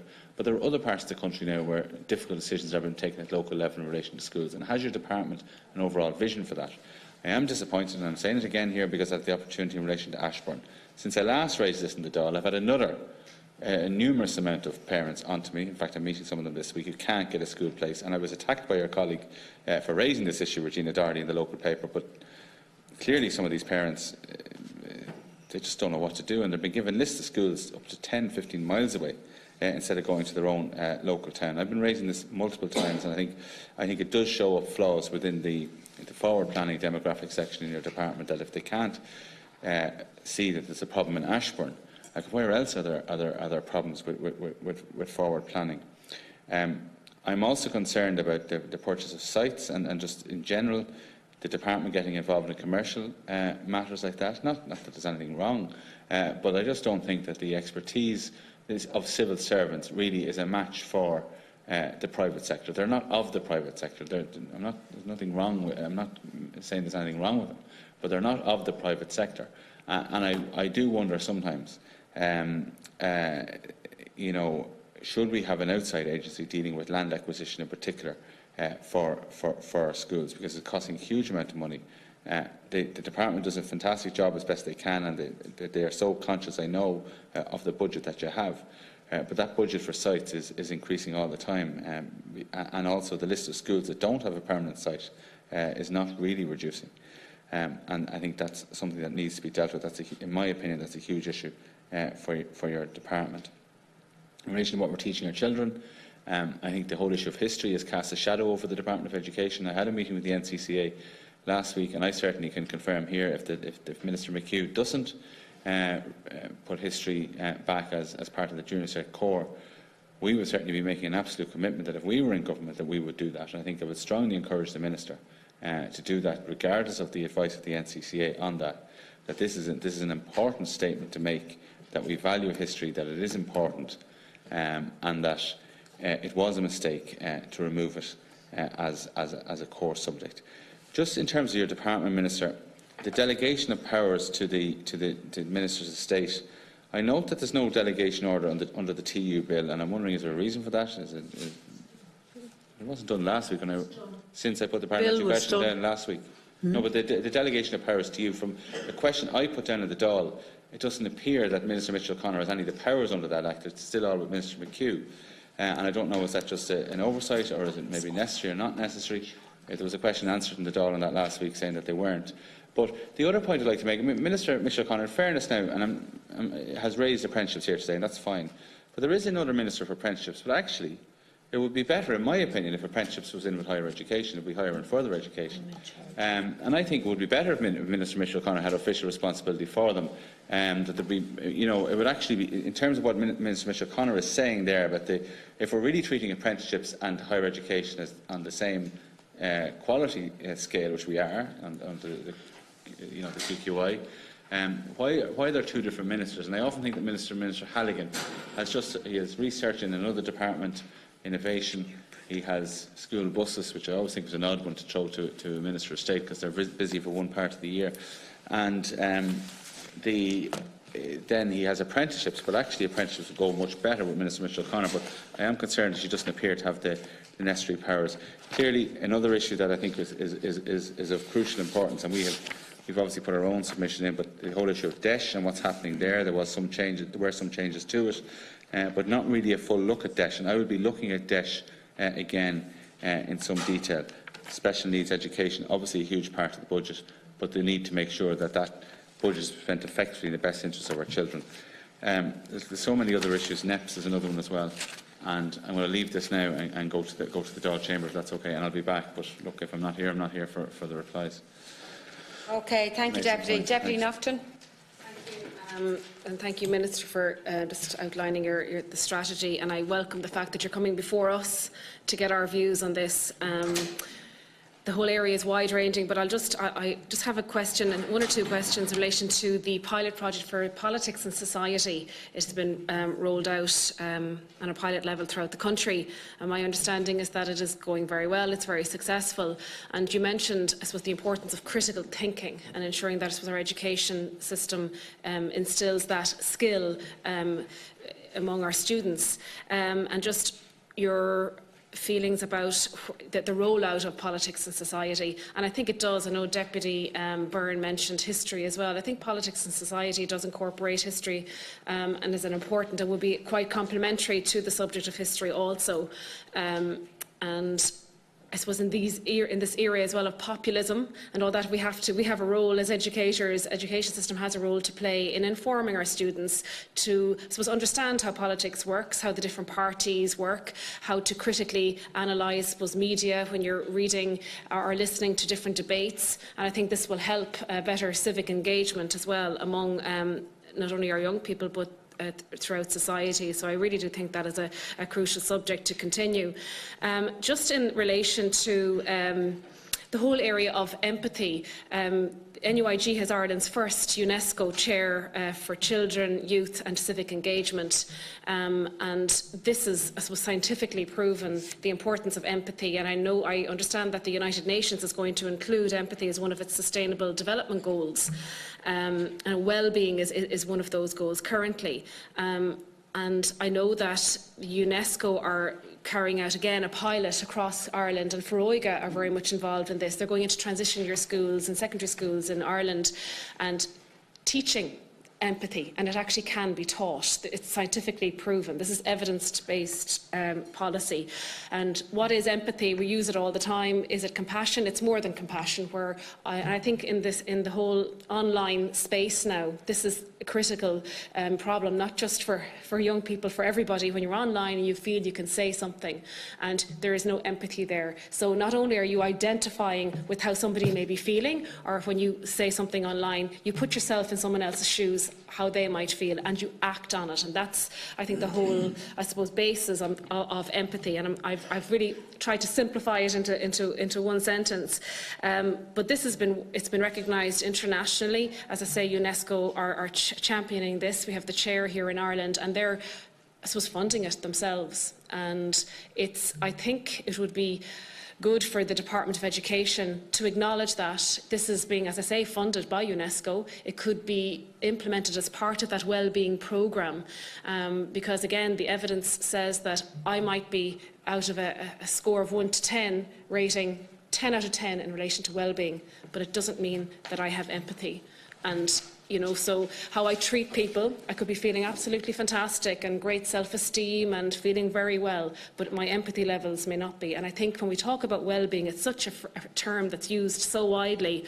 I think there's a lot of misconception about what it is. Is it going to the gym? What is it? Is it meditation?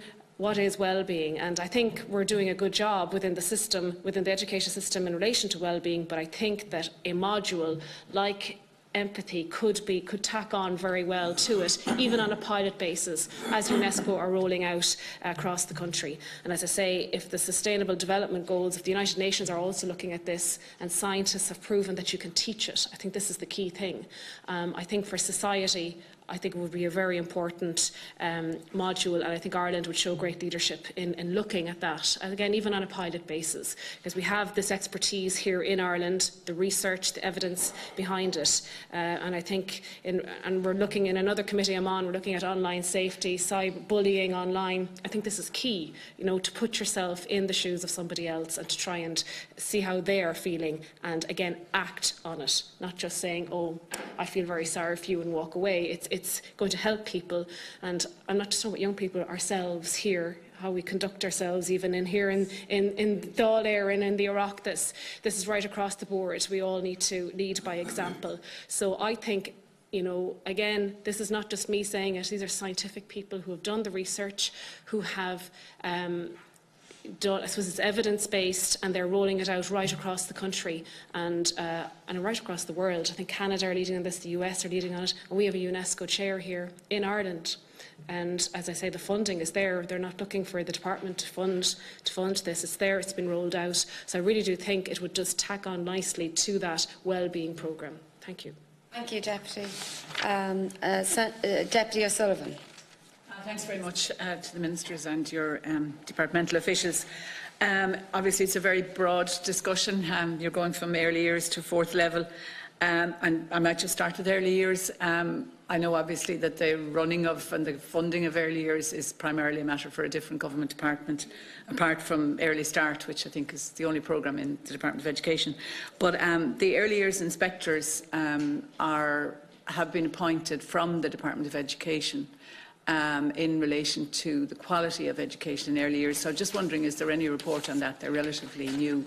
I don't know if there's anyone here who actually covers that area, but it is really important that there's a quality experience for children, particularly children who don't have a lot of books or a lot of even vocabulary in their home. Those early years are really important, and the Department of Education has set up inspectors in that area. So I suppose, if you can't answer me on that today, I realise that the people who deal with that might not be here. And then I just wanted to come on to the whole area of curricular reform, and Deputy Naughton mentioned politics and society. The computer programming is another one of the new subjects. But I suppose I'd like to ask specifically about the junior cycle reform, which is now ongoing in schools, and just if there's any sort of report on how that's doing. I presume it is going to be a big part of the strategy in terms of how that's gradually implemented over the years in the curriculum and the systems of examining young people. But also leaving cert reform, what plans are there in that regard. With regard to apprenticeships, absolutely support the crucial importance of growing apprenticeships, and obviously the Apprenticeship Council has made significant recommendations around further apprenticeships in different areas, but particularly the traditional ones. Obviously we do need to see more, and indeed Deputy Martin raised earlier around the whole green economy and the importance of apprenticeships in those areas, and I support her on that. So just, I suppose, I think a lot of the thing around apprenticeships is about actually getting the message across to parents and to schools and to young people that this is just as valid a choice, and maybe in some cases more valid, because there's probably more job prospects in terms of gaps in the economy in the whole area of apprenticeship, and the importance of giving parity of esteem, to use that term, to young people who choose apprenticeships, as opposed to those who go on to higher education. Just on higher education, and this is something that's a particular matter for this committee, but I would be concerned that there's it's sitting, we're waiting on an economic assessment in relation to our committee's consideration of the Castle's report and the recommendations and the various options in the Castle's report. So is there any update on that? Because it is something that is, in terms of the time period that's going to be covered by this strategy, it is absolutely crucial that there are decisions made in that regard. And personally, I think ultimately it's a government decision, but we obviously have a role in it, but we can't move any further until we get that information as a committee. And just, if I could, just one other point to make. I don't agree with Deputy Byrne in relation to, and I think what he was suggesting was a private body that would acquire land for schools. I absolutely disagree with that. I think it should be done through the department, the OPW, and particularly in conjunction with local authorities, because generally I think, often sites are identified in conjunction with local authorities. Certainly I know in my own constituency, with the two new post-primary schools that in both cases, one has already been identified and is up and running. The other one, just recently there was a site identified, but it was done with the local authority, the department and the OPW, so I don't see any role for some new body to come in and get involved in that. I think it can be effective if it's done well, and if it's also done in conjunction with the National Planning Framework, because while Deputy Byrne talked about the growth of population on the East Coast, the intention under the National Planning Framework is that there should be a lot more balance, regional balance, and that there would be a lot more of the growth in population actually happening in the other cities and in towns and other settlements around the country. So maybe just to answer that question around the planning for schools, obviously it has to go with the demographic that you're aware of, where you know how many children are getting the children's allowance, or the family, whatever it's called, not the children's allowance anymore. That you know what's happening in the immediate future, but I presume that you work with the National Planning Framework as well in terms of the long-term planning. And I think that's absolutely important that we get that regional balance. It's probably not a matter for the Department of Education, but it's something that's really important for the country. So, yeah, I think that's... DESH obviously is another one, but I think others will be raising DESH as well. It's really important that we continue to support DESH schools and that children who live in those areas get the supports that they need, but also children whose parents, are economically and otherwise disadvantaged who don't happen to be in DEIS areas. I think there's a case to be made for supporting those children as well. So I'd be interested in your response on those. Thank you, Deputy. I'm going to go back now to the ministers and then we'll take in the next round of speakers. The Deputy McHugh. Okay, yeah, between us here. Just in relation to the first questions around teacher supply, look, yes, it is an issue. It's particularly an issue with respect to certain subjects. The Irish language is mentioned. Obviously, the whole area of STEM, we have an issue in secondary schools, and obviously there are many issues with substitute teachers in the primary school sector as well. We have a group working on this. We had an advertisement campaign pre-Christmas. We're going to continue to do that. We're going to look at different interventions to try to attract and to invite people who may be interested in coming back from places like the southeast of England or the United Arab Emirates. And the question around teacher supply is something that I'm going to remain it's an issue that I'm going to keep as a priority. In relation to teacher supply panels, there is a conversation going on in relation to that, and there is our officials are working closely on the idea of regional supply panels for substitute teachers. Deputy Byrne also raised the issue around population of school places and referenced Ashbourne.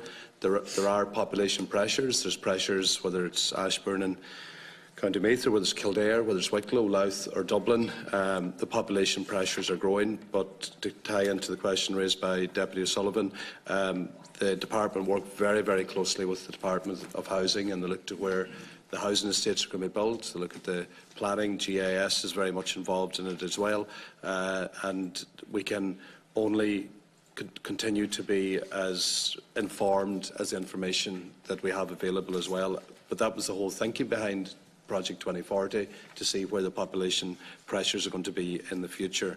Tying in the two issues with the purchase of lands, there are examples of the MOU, for example, between the ETB, local authorities, and the acquisition of sites. There's examples where that's really worked really well, and it also, in some instances, it hasn't worked well. But at the same time, the idea of an MOU being there, and it has worked. I think your example in Limerick is the example of that, and it's something we should heed. Deputy Byrne also talked about the history of the reintroduction of history as a compulsory core subject. He will be aware that I've called for a review in this area. I don't want to preempt the outcome from the NCCA, but the officials and the members of the NCCA are very familiar with my opinion and strong opinion in this area, whether it's the decade of commemorations, whether it's the recent conflict in Northern Ireland, whether it's to do with our own history of immigration, whether it's to do with the work in relation to conflict to peace, but also our global imprint, our global presence. That history needs to be told, whether it was in the area of peace, the area of education, whether it's in the area of peacekeeping in places like the Lebanon, UNIFIL, or whether it's in the area of UNHCR as well, where we have a very high standard and a high acceptance in working in those areas and dealing at critical places around the world, whether it's in Somalia, whether it's in South Sudan, whether it's in Jordan or the Lebanon. And also, we have to be very open to the fact that we have a dark history in this country, whether it's in relation to institutional abuse. And we have to ensure that we can't just hide all that under the carpet. People came forward, people spoke, people gave their testimonials, and we have to ensure that the history of that very dark period in this country is not washed down the stream. He also raised issues. Deputy Byrne raised issues in relation to JESH, in relation to NEPS. Deputy Naughton mentioned the very important subject of politics and society. It's working really well. The pilot schools, a number of pilot schools that I've been in, I've spoken to the teachers, spoken to the students, and it is a class I would recommend to my colleagues, if you haven't already done so. Go into that politics and society class, because they know how to ask questions, they know how to engage, and they know how to put you on the spot, and it's an absolute pleasure to be in there. And that politics choice will be rolled out to all schools in 2020. You mentioned history as well, Deputy Naughton, around populism and the different, whether it's the many challenges that we have on an international basis, mass migration of people from sub-Saharan Africa looking for refuge, and the history of our own country. When at a time we needed refuge, we have to be very open to our own contribution on a global basis. You talked about empathy and well-being and compassion, and you're absolutely correct. That whole area of empathy is an area which, well-being is well-being physically, well-being mentally, but it's the dignity piece as well, how we treat people, how we relate to people, how we interact, and not just as students. Because one of the biggest ironies of life is we're great at lecturing as adults when it comes to young people and tell them how to behave and how to treat each other, but how we treat each other as adults, and especially in a big public forum like Dáil Éireann or Shannon Éireann, where sometimes the dignity piece is leaves a lot to be desired, and especially when we have such a legacy and our footprint globally, where Irish people, when Irish people went abroad to do the work, whether it was in the education field or in the missionary field, they knew how to treat people, and there was an acceptance there, and that legacy and that appreciation for the way Irish people treat people is something that we have to continue to be very focused on. So I'm interested. I know you organised a meeting around that, Deputy Naughton, and the UNESCO's involvement in the empathy piece. So if we're having the big debate around well-being, let's try and incorporate in the empathy piece as well. Deputy Sullivan, I covered a couple of your points. I know you have a couple of questions on third level as well, but just to acknowledge your own work in relation to junior cycle reform. It was a big piece of work, not without its challenges at the time, and I think one of the lessons maybe was that change I suppose needs to be done in a certain way, maybe a time period set aside, and I've learned from that for the Leaving Cert reform that we have to bring it in a gradual basis. But look, I'm getting a lot of positive feedback. A lot of risk was taken.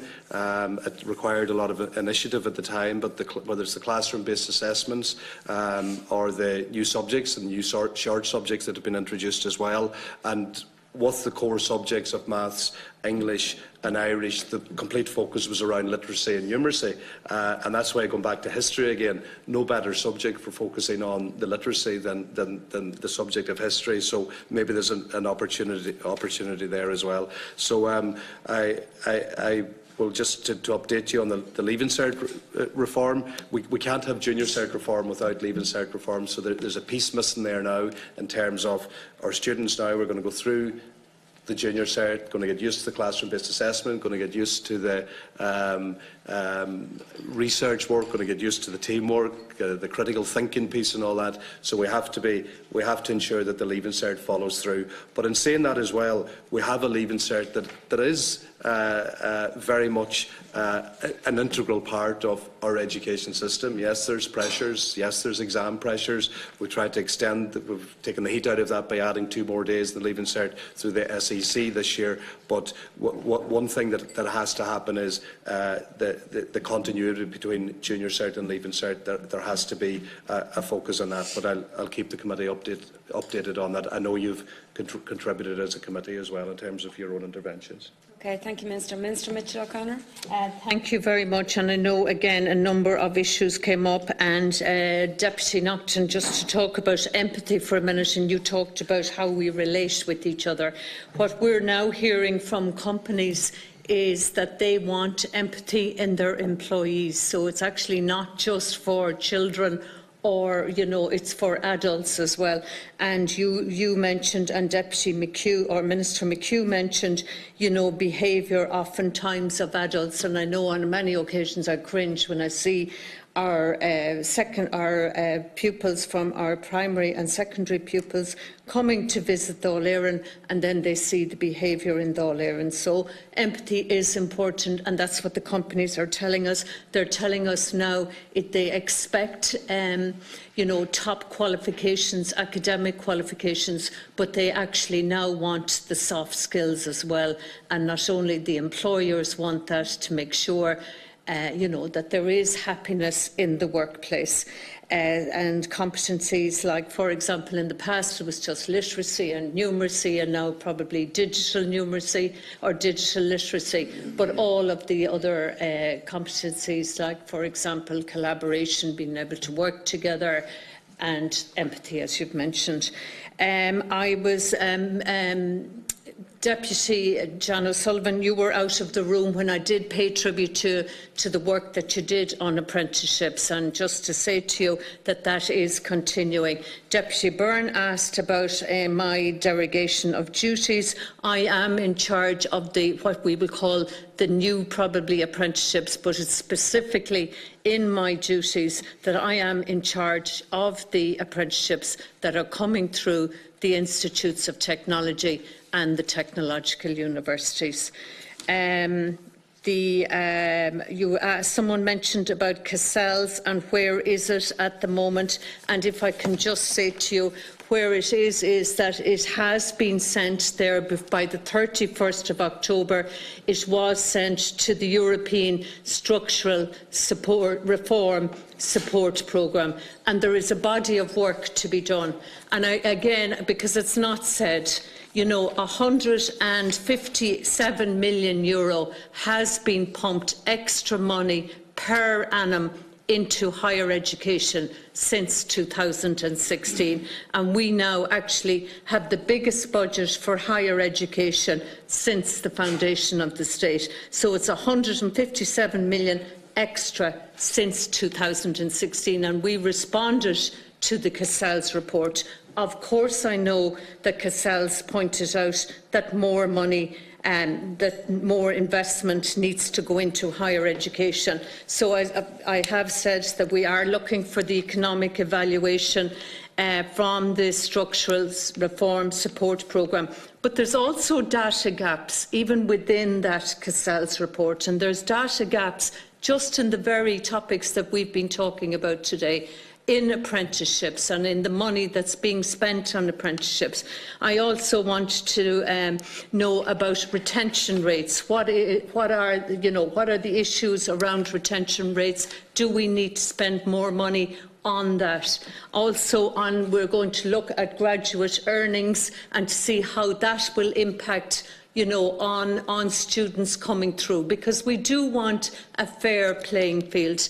I'll be also asking them to look at the full income base of our higher education institutions, and then, which I don't think was in Cassells' report, all around the international students' premium and the money that comes into the system there.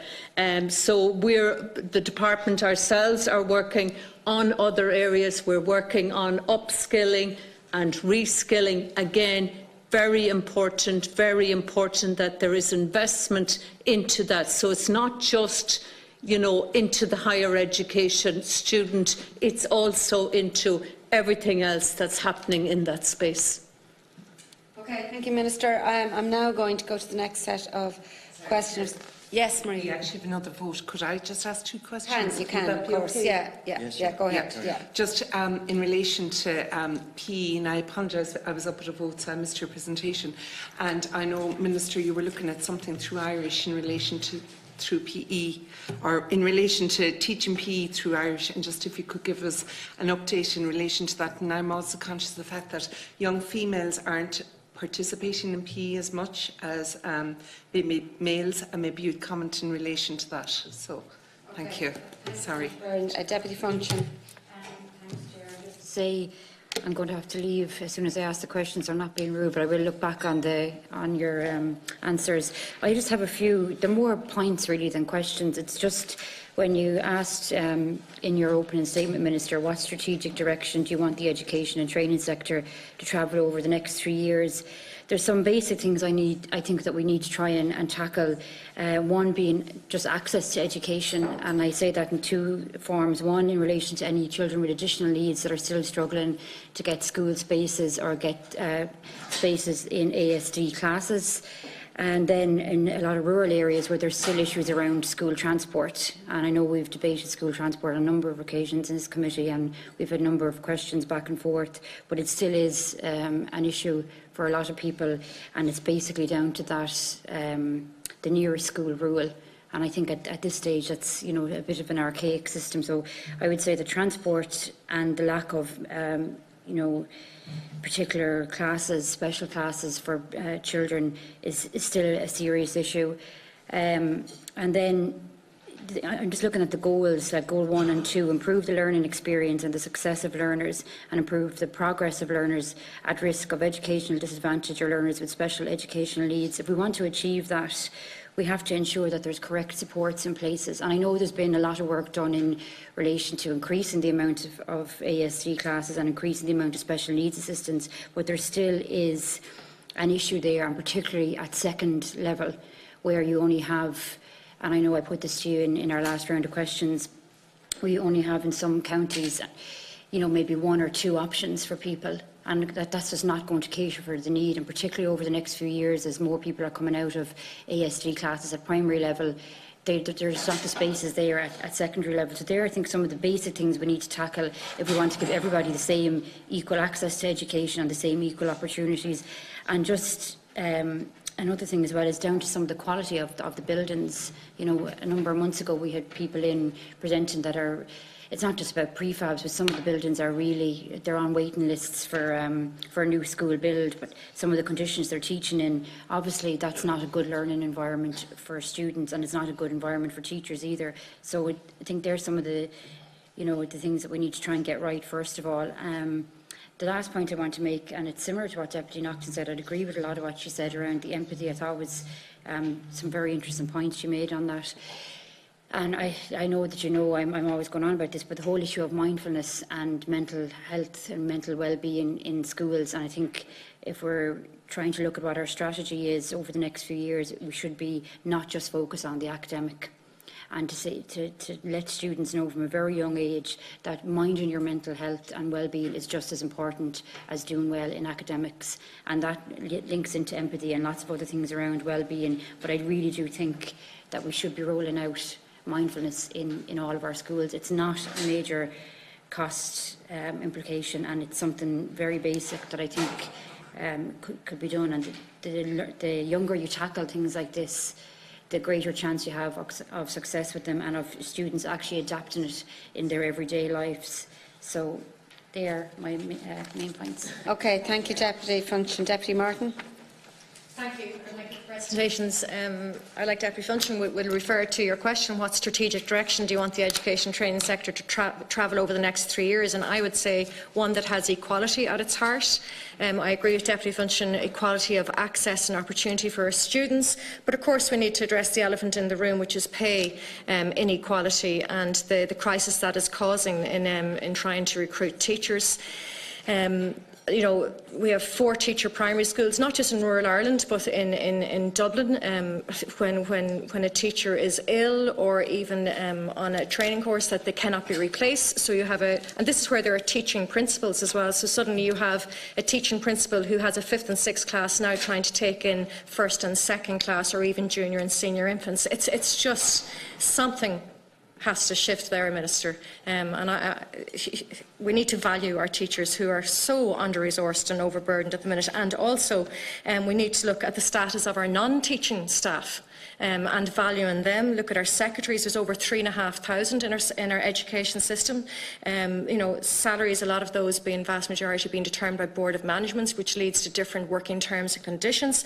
So we have secretaries with no security of employment, no occupational pensions, forced to sign on during the summer. And I know, Deputy Mr O'Connor, and yourself as a former teacher, you know you can't function without the school secretary, so that they're everything to a student and a staff, and that needs to shift as well, I would suggest.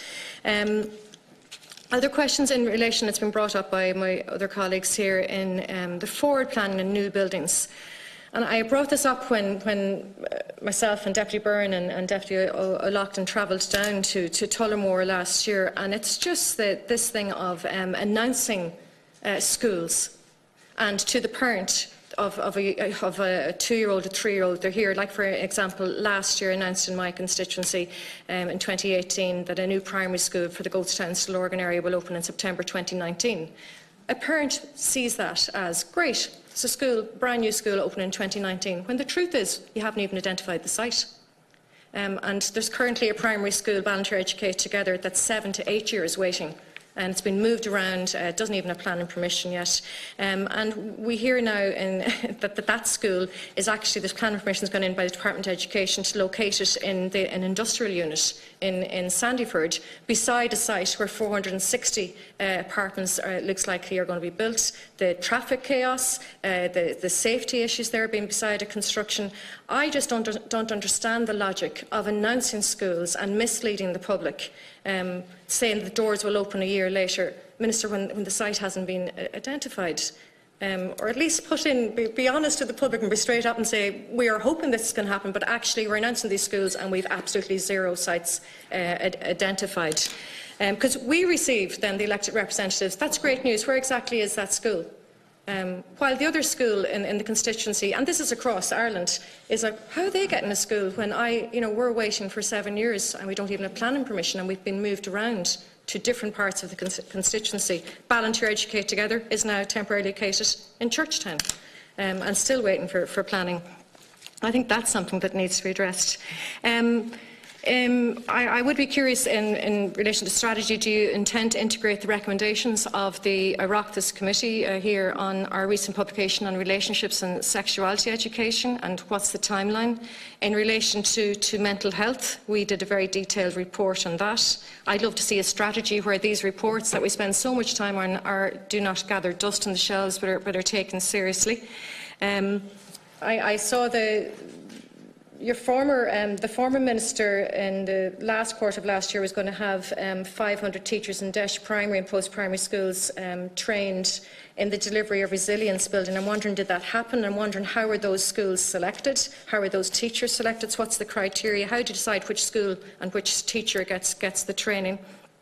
I too believe, like Deputy Funchion said, and I've said it many times, the toolbox of skills to cope with the time of crisis is the most critical skill we can give our children. And I'd be an advocate for mindfulness and resilience building, so that's why that report that we did, that would be one of the recommendations. And Minister, I would encourage you, myself and Deputy O'Loughlin and Senator Francis Black we've been instrumental in introducing mindfulness in Leinster House, because we think it's very important that we lead here in Leinster House. And the former Minister, Minister Bruton, actually attended the meeting before Christmas to lend his support to it. So Wednesdays, 1:30 to 2:30, there are 6 more sessions. It's something that is happening in Sweden and the UK. So if you want to pop in, please do, because I think, on a serious note, that gives a signal that we here are leading on how important it is to protect our mental health. And you lending your support is a good signal there, Minister McHugh. And the typical excuse for many deputy never-minded ministers, I don't have time to do that. And that's exactly when you need to be popping in and doing a little bit of mindfulness training. In relation to communications, Minister Bruton, I'm wondering what exactly the extent of your engagement with Minister Bruton in relation to broadband connectivity. Again, not just the issue for rural Ireland. In our time, Minister McHugh, we were training in NUI Maynooth. The overhead projector was as technical as it got, but now you know how fantastic it is. Even just as I was a music teacher, YouTube to bring the music into the students, to see the performer, and the interactive whiteboard is an invaluable tool. In Glencullen, which isn't that far from Grafton Street, as they often say to me, how are they coping there? I don't think a music teacher there has that access, because there's no broadband connectivity. In rural Ireland, it must be next to impossible. So there's an equality issue there, because they're not getting the same experience. And that's just in my subject, never mind any other subjects. Teachers are so heavily reliant on that. I'd love an update on the National Strategy on Education for Sustainable Development 2014-2020, if you're in position to provide that now or maybe later. Well, that strategy is focused primarily on the very necessary aspect of educating our children and students about sustainable development. rather than seizing the opportunity to make the very schools themselves greener. And a quick example of that is the Climate Action Committee recently visited a school in Tipperary before Christmas, who did massive retrofitting. They put 6 solar panels on a roof that could take 30. There was no point in putting the 30 on it. I think that's outrageous. You know, that's the message we're showing to our students. You know, Miss, why did you only put 6 panels on there when it could hold 30? Because you can't get money back from the grid. There's no feed-in. That's, you know, we really have to look at that. There should be a solar revolution on every public building and on our school buildings. Schools are perfect investment for that. So I'm wondering, have you spoken to the Minister for Climate Action about the need for the government to bring in measures that would not just put the responsibility on the students, who are doing fantastic work, like through the Green Flags initiative, but you know, meaning the government stepping up to invest in making our schools greener and incentivising our schools to become greener. Unfortunately, that didn't happen in that school in Tipperary. There was no incentive. Thank you. Okay, thank you, Deputy Senator Higgins. Thank you very much, and thank you, Chair, for allowing me to join the committee today. It's an area of much interest for me.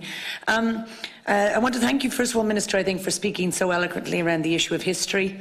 I won't ask you to repeat that again, but I think you really displayed a very deep understanding, and I think, as you may be aware, myself and my colleagues, Senator Colette Kelleher and a number of others, we've also put forward proposals in respect of traveller history in education.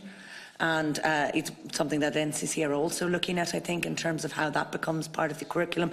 And as you described it, it is about all those parts of history, reflecting the kind of diversity of experience, both good and bad, that people have had in Ireland, and that has helped to shape our country. So I think I would be hopeful that those outcomes, and perhaps you might give us an expected timeline of when we might expect that review to be completed.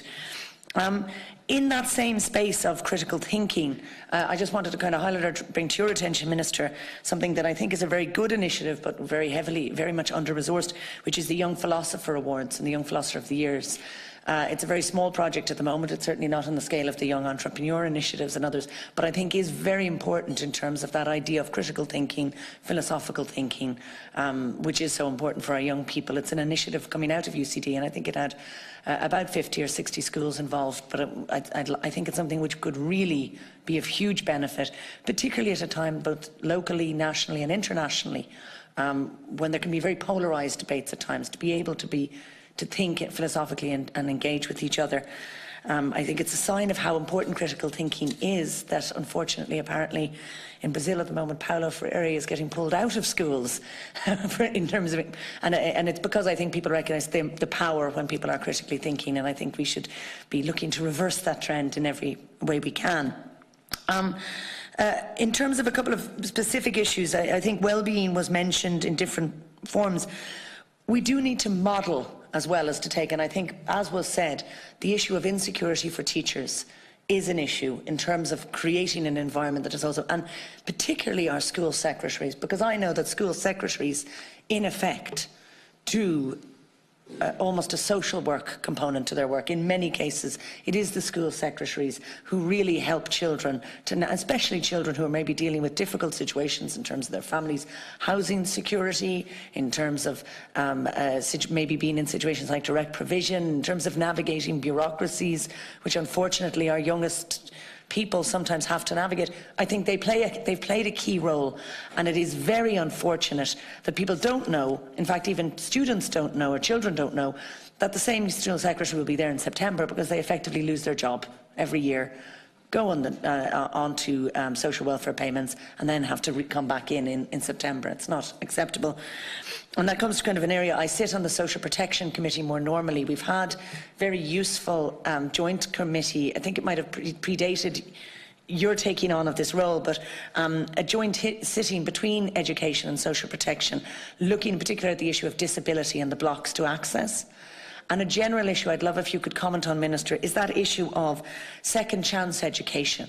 How can we ensure that those who may be navigating the social welfare system and social protection system are being given quality education options as part of their route. That we don't, it's not, sometimes it can feel like a luck of the draw to people in terms of what courses they're offered, in terms of the time of year when they register, whether or not they will get offered a college course as an option or not. I'll be very brief, just finish up. In that, I have concerns in relation to the National Training Fund. We're going to have statements in the Seanad on it this week, but I am concerned there's been some indication of giving employers more of a say in what training persons might do. The National Training Fund is really there to allow individuals to build maybe their own career, their own capacity, maybe in some cases to start a new career.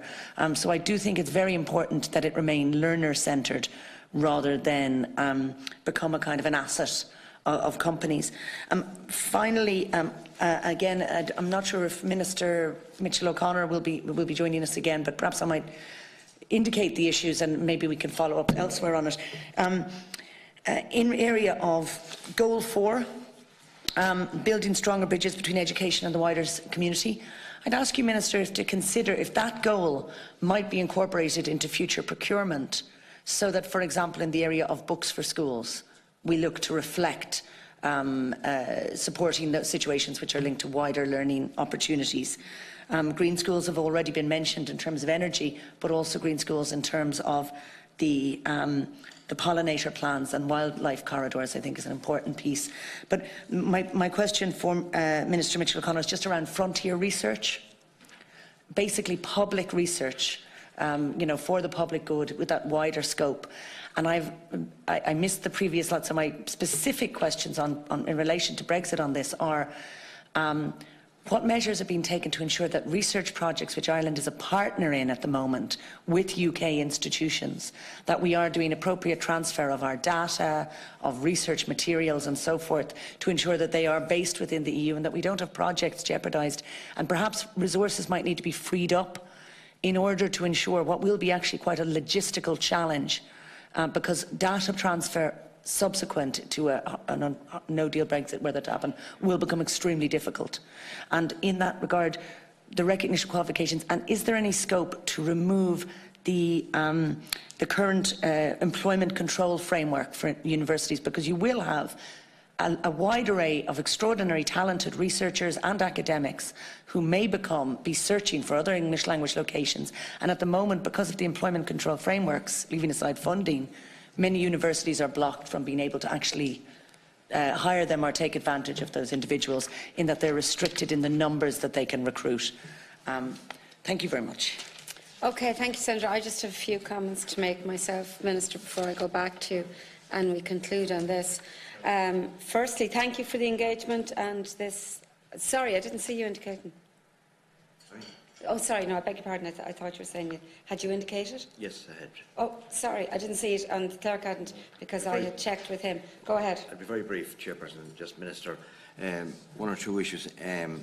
First, you mentioned here about language skills and perhaps maybe also the ability to use but not to abuse technology, and that's what I'm concerned about is in relation to, I know a number of speakers have mentioned there about the concerns regarding mental health with young adults and young students and all that, but also the abuse, online bullying abuses that I don't know what can be done, but it's certainly, in my opinion, it's one of the major concerns that I would have, and I know that a lot of my constituents and parents and even young people who are very, very concerned about what's happening at the present time. And I think that this is a major concern for many, many people. So I would also like to mention there in relation to, I know some people mentioned about the acquiring of land or whatever else for future schools and various other things in relation to Gaelskull.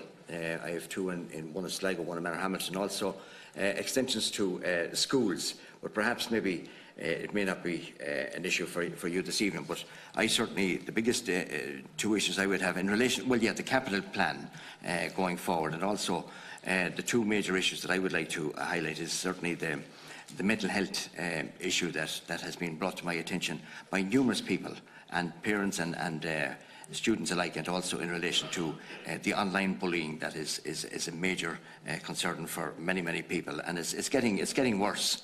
And unless that we can do something, and I suppose we as a committee and also as Minister, what can be done, but certainly it's something that will have to be dealt with, because a lot of these abuses are taking place within schools, online, and I think it's a major concern for me and for others. Thank you.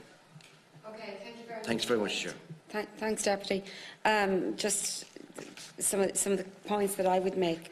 I have here the action plan for 2016 to 2019 and took the opportunity to go through it again yesterday. And I assume that we can't automatically go straight into another action plan without looking at what was achieved through this action plan. And there's very laudable and notable ambition contained within this, and objectives, some very specific objectives and specific timelines and target and indicators. So is there going to be an opportunity to go through these at another time? I'm not expecting anybody to go through it now, but I really think that we need to assess where we're at in terms of what was put in place. Then more generally, just going back to supporting teachers, and I know that one of the 5 goals that we have is helping those delivering education services to continuously improve, and I think that's incredibly important, because teachers are at times, and depending on obviously different situations, but a lot of teachers are suffering from morale.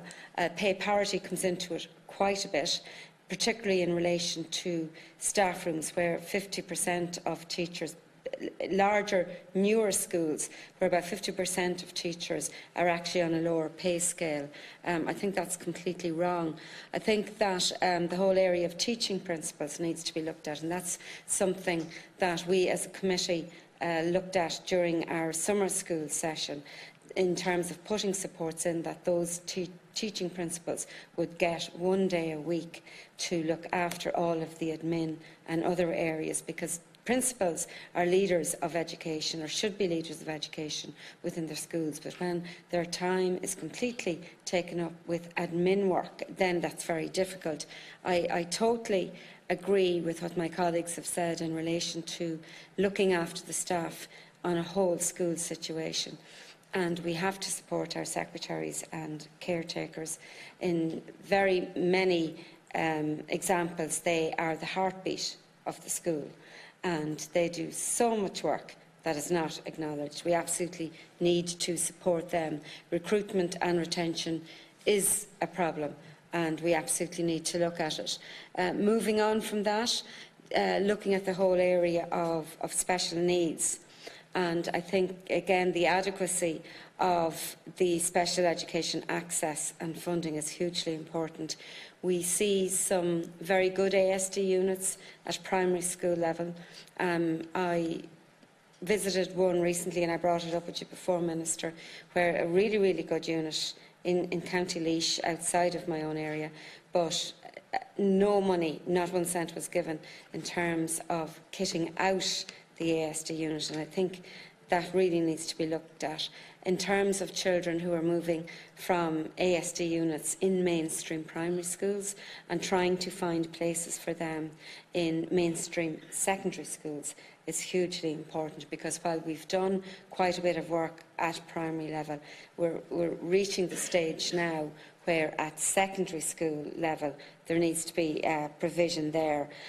Also, in terms of the Epson Act that was brought before the House in 2004, in terms of how we can progress sections of that, I think are absolutely hugely important. So my colleagues have mentioned DESH. Again, I want to reiterate that. I think it's a really, really good programme, but there's a lot of children who suffer from disadvantage who are in non-DESH schools, and we need to address that. We also need to address the assessment in terms of how DESH schools are, how DESH status is allocated to schools. The equality of opportunity is just hugely important right across the board, and you know, I would include the at a third level and access to further education for older people in terms of addressing life skills. I think that's something that we need to put a renewed focus on. And the last area that I would just mention is in terms of apprenticeships and looking back at the objectives that were in the former plan, which is in finishing this year. But it was quite ambitious in terms of apprenticeships, and rightly so. But looking at having expanding our capacity to look at regional skills that are needed as well as national, and that we would have 50,000 people in apprenticeships by 2020, and I'm not sure we're on target to reach that. And to make a plea in terms of areas for apprenticeships to go to, and particularly, say, people, early school leavers, etc. And to be parochial for one moment, there were plans afoot in the old model school in Athy to set up an apprenticeship scheme there to cater for young people, where it is a black spot for young people leaving school and educational opportunities. And if I could ask you to particularly look at that area. So I'll finish on that note, but thank you for giving us the opportunity, Minister, to engage in relation to this. Chairperson, thank you very much. I'd just like to thank committee members. There's a lot of good stuff in all of this, and I think I'd be doing an injustice to you if I kept you for an hour here going through them line by line. But what I would like to say is this now is not just a matter of public record, it's also going to be the blacks and the whites for my team to put together the action plan. Obviously, not all of it's going to be able to be incorporated into it, but there are themes emerging here today that we can really work on. I really want to do that. But I don't want to do a complete disservice. I'll just maybe do a whistle-stop tour through a few of the issues that were raised there. Senator Maria Byrne mentioned the corporate jihis, the PE, Ascalica, and looking at how we differentiate between physical literacy, physical education and physical activity. And I want to try to work on giving PE its proper status within primary schools. Like we're doing it at a secondary school level. We're going to be introducing PE as Leaving Cert choice by 2020, same as computer science. So if we're going to do it be serious about PE at a Leaving Cert level, and then we have the stat that Senator Byrne talked about, where young girls drop out of sport at an earlier age. I think at 13, 14. Young girls twice as likely to drop out of sport than a boy. So if we're really serious about PE at Leaving Cert, we have to look at a primary school level as well. And from me informing myself on this subject, there are modules, and there's specific modules within the training of teachers for primary school. So we have to figure out a way. And my own passion for the Irish language, I think there's a quick one in terms of the Irish language. If we can do PE through the medium of Irish in a fun way, in a more creative way and in a more enjoyable way, maybe we could enter a new era where people develop that love for the Irish language as well. So that's something that maybe I'll keep you up to speed with as a committee. Deputy Funchion talked about the near school rule. We're reviewing that transportation arrangement as we speak. She talked again about the special classes, likewise yourself, Deputy, and that's continuing evolving situation with respect to special classes, and it's hard to even comprehend the change since 2011. We're nearly 500 special classes. Today we've got 1,500. And that's still not enough, and it's still not done in the way that I would like it to be done. I don't like it being diagnosed-led. We will look at a new model, and we're working on that at present, where we'll be looking at incorporating the HSE and education and the Department of Health. And to be honest, it was at your committee I came across this concept the very first day, and I'm very interested in developing that model where if a speech and language therapist is needed, if an occupational therapist is needed, if a nurse is needed in a mainstream school, that's a place where we need to be going and continue to give parents the choice. And Deputy Funchion also raised the issue of the lack of secondary school options, and I think that was raised by a number of members in relation to it. We've got a good piece of work done at primary level, but at secondary level we've still a piece of work to do. The issue of empathy, mindfulness, Is that a formal invite, Deputy, in relation to Wednesday? We'll see you there, Minister. Look, I think, you know, in the crazy world that everybody lives in at the moment, and especially politicians, where we don't have, maybe we don't have enough boundaries in terms of time-wise, and taking time out, that's something I will take you up on, and some Wednesday at 1:30. I'll be there. Deputy Martin, you also looked at the equality being at the heart of access. You talked about a pay equality, the issue of teaching principals. I met a cohort of principals yesterday evening, and look, it's a very, very difficult space for half the primary school teachers that are teaching principals, and it is an area which I have committed to at the IPPN conference recently, that I want to work to try to alleviate the pressure on teaching principals, and it's a piece of work that I'm going to work on and take seriously. The status of caretakers, secretaries, Forsa now have their campaign. I've put on public record that if there's to be a conversation, it has to be within the WRC parameters, but I'm happy to, and my officials are happy to engage in that regard. School openings, yeah, in terms of the language, when a school gets its patronage and gets its status as a school, be it a Gael school or an ETB or an Educate Together school, it goes out that a new school is opening, and it creates that perception. So, you know, we have to look and reflect, because it's going to be a temporary accommodation for a period of time before they get the full school. So I think there's a piece of work we can do there. RSE is under review. That was started last Easter by my predecessor, so I'll keep the committee up to speed on where we're at in relation to that. And also the resilience training and mindfulness issue. I'm just going to go through these, and if there's specific, there was a specific question around how do schools get the resilience training and how do they get targeted. So I'll get back to you on a piece on that particular question. You talked about the strategy and the SDGs. That's an area where whereby I've been working closely with my colleagues in the department. It's an area where the young people are interested. They have an appetite, whether it's environment, whether it's sustainability, whether it's migration, whether it's looking at social inclusion, whether it's looking at disadvantage, economic disadvantage. That's an area where the teachers and the students are embracing. So if we can try to add more value to that, I'm obviously interested in that. You talked about broadband. I'm working closely with my colleague Richard Britton. And we do have a strategy for the schools, but I know there still are schools, particularly primary schools in rural areas, losing out. There was one in West Clare raised today by Senator Conway. But what they've done in between now and getting the national broadband plan, they're looking at a wireless solution. I know it's not a long-term solution, but it gives them 17 megs as opposed to the existing 3 megs that they're getting at the moment. I know I'm flying through this here. Deputy McLoughlin, no, I want to get to, Senator Higgins, the issue in history, you asked for a timeline. We plan to have that review complete by the end of the first quarter, which is the end of next month. So I'll keep you up to speed on that.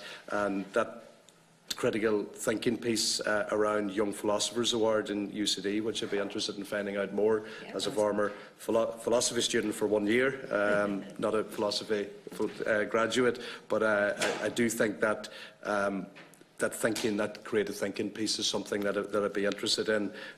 You talk about the insecurity of teachers, inequality, and the key role played by secretaries as well. And I'm certainly very, very conscious of the role the secretaries do play in schools. They're front of house. They don't just deal with administration. They're dealing with many, many aspects of the whole school curriculum, and I'm very, very conscious of the role that they do play. You mentioned mindfulness as well, and the joint sitting you suggested between social protection and education. I think that would be a good idea. We've had one on the issue of disability, and it just pointed to how obstacles when people move between seeking employment and education. So well, look, as somebody who was involved in second chance learning myself, you know, everybody should be given that second or third or fourth or fifth chance, and it's embraced in a very, very positive way, and it's to do with the confidence piece as well. And from an estate I worked in years ago, there was a very, very diligent and active neighbourhood worker. I'll name her, Mary English was her name, and she went into houses, drinking cups of tea, talking to women to try to encourage them to go back to education. It was transformative. It changed their lives. They're now, most of those people that she trained up 20 years ago, they're all tutors and facilitators themselves now. So it is transformative. So it's a piece I'm interested in. And the question for future procurement for frontier research, but I might get Minister O'Connor to get back to you on those issues you raised there. And Deputy McLoughlin, the issue of online abuse, it is a challenge, there's no question about it. The challenge of trying to figure out a way of accepting, number one, that technology is going to be part of our new society. It is part of our new society, and it's how we can do it in a way that is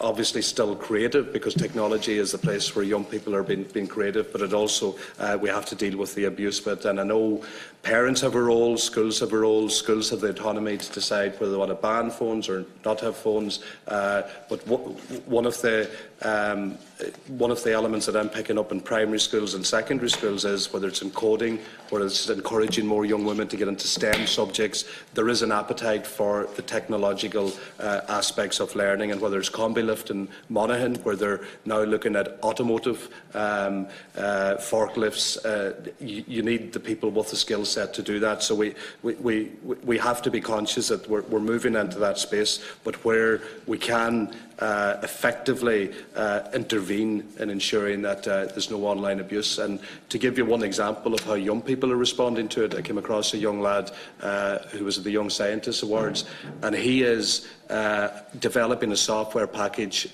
in how to intervene, how to spot online abuse, how to use computers to deal with the computer problem. So young people, we have to follow them as well in terms of, and they will. There's no better advocate for ensuring that bullying is not part of the group than young people themselves, and they'll be the ultimate people that will do that. But I'm confident that solutions will be found. You talk about the acquisition of land, extension of schools, capital plan in the future, and I know we have a 10-year bundle, and we're looking at 8.4 billion. So we will continue to work closely on that. Deputy O'Loughlin, yourself, you talked about correctly the review of 16-19 plan. One of the things we're doing at the stakeholders meeting is asking the question, what has worked, what hasn't worked. For example, in last year's action plan, we've had 85% achievement, so a lot of it has been delivered, but we also asked them what were the weaknesses with it as well. So we're asking that question.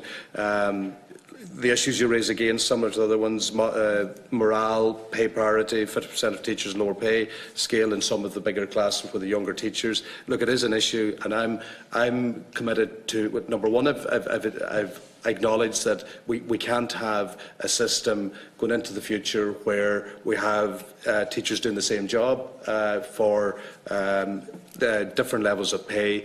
But what I'm doing, what I would like to see is there is unfinished business there, and I want to continue to work with the unions and work with the teachers and ensure we get that unfinished piece finished. And I know we have an agreement up to the end of 2020, but it's something that I'm conscious of as well.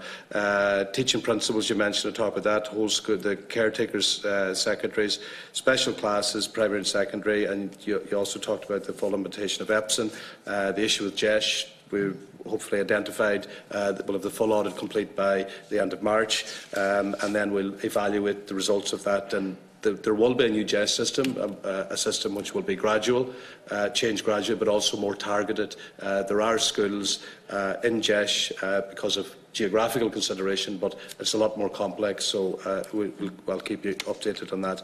You talk about access to further education, then you mentioned that specific issue with the apprenticeships in the Thai. I'll be happy to follow up on that. Right. Thank you. Thank you, Minister. Yes. Just a quick follow-up. Minister, you kindly said specific questions you would follow up afterwards. It's just in relation to that, the resilience teaching. I also want to know, in the action plan, it said it'd be delivered by the quarter 4 of last year, and where those 500 teachers delivered. You can get back to me afterwards if needs be. Yeah. And also just the question in greening our schools, so in government stepping up, so to facilitating schools to sell back energy to the grid, maybe to to talk to the Minister Boot in relation to that.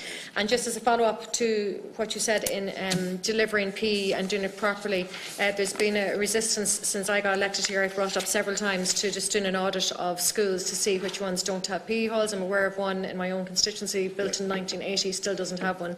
And I just think, again, if you're coming back to equality, we need to establish which schools don't have the PE halls, because obviously they're at a disadvantage in delivering that new curriculum. Thank you, Minister. Thank you. Just very, very briefly, I understand the Minister did answer the issue on Ashbourne, so I'm not going to ask him to put it on the record again, but just as always happens by coincidence when I raise the lack of school places, I just by pure chance get an email in from more constituents, and I have to say I got more correspondence from other constituents today who have no school place for this year and who tell me they may not have the school place for next year either. Okay, thank you. Just on behalf of the committee, I want to thank the Minister very much for the briefing on the new strategy statement, and we will monitor progress in relation to this. And I also want to thank you, Minister, for your briefing on the general scheme in relation to withdrawal from the EU of Britain, which was very helpful, and there's no doubt that we will be engaging further as the bill progresses through the Houses. It's important that all of us work together on this extremely important matter that will have impact on so many lives, and we must ensure that the interests of the state and of Irish citizens are safeguarded as we move into a situation which, as we know, is completely unprecedented. So I'm happy to release you from your duties now, Minister. We as a committee will be moving into a private session to deal with housekeeping matters, but once again to thank you for your time. Much appreciated.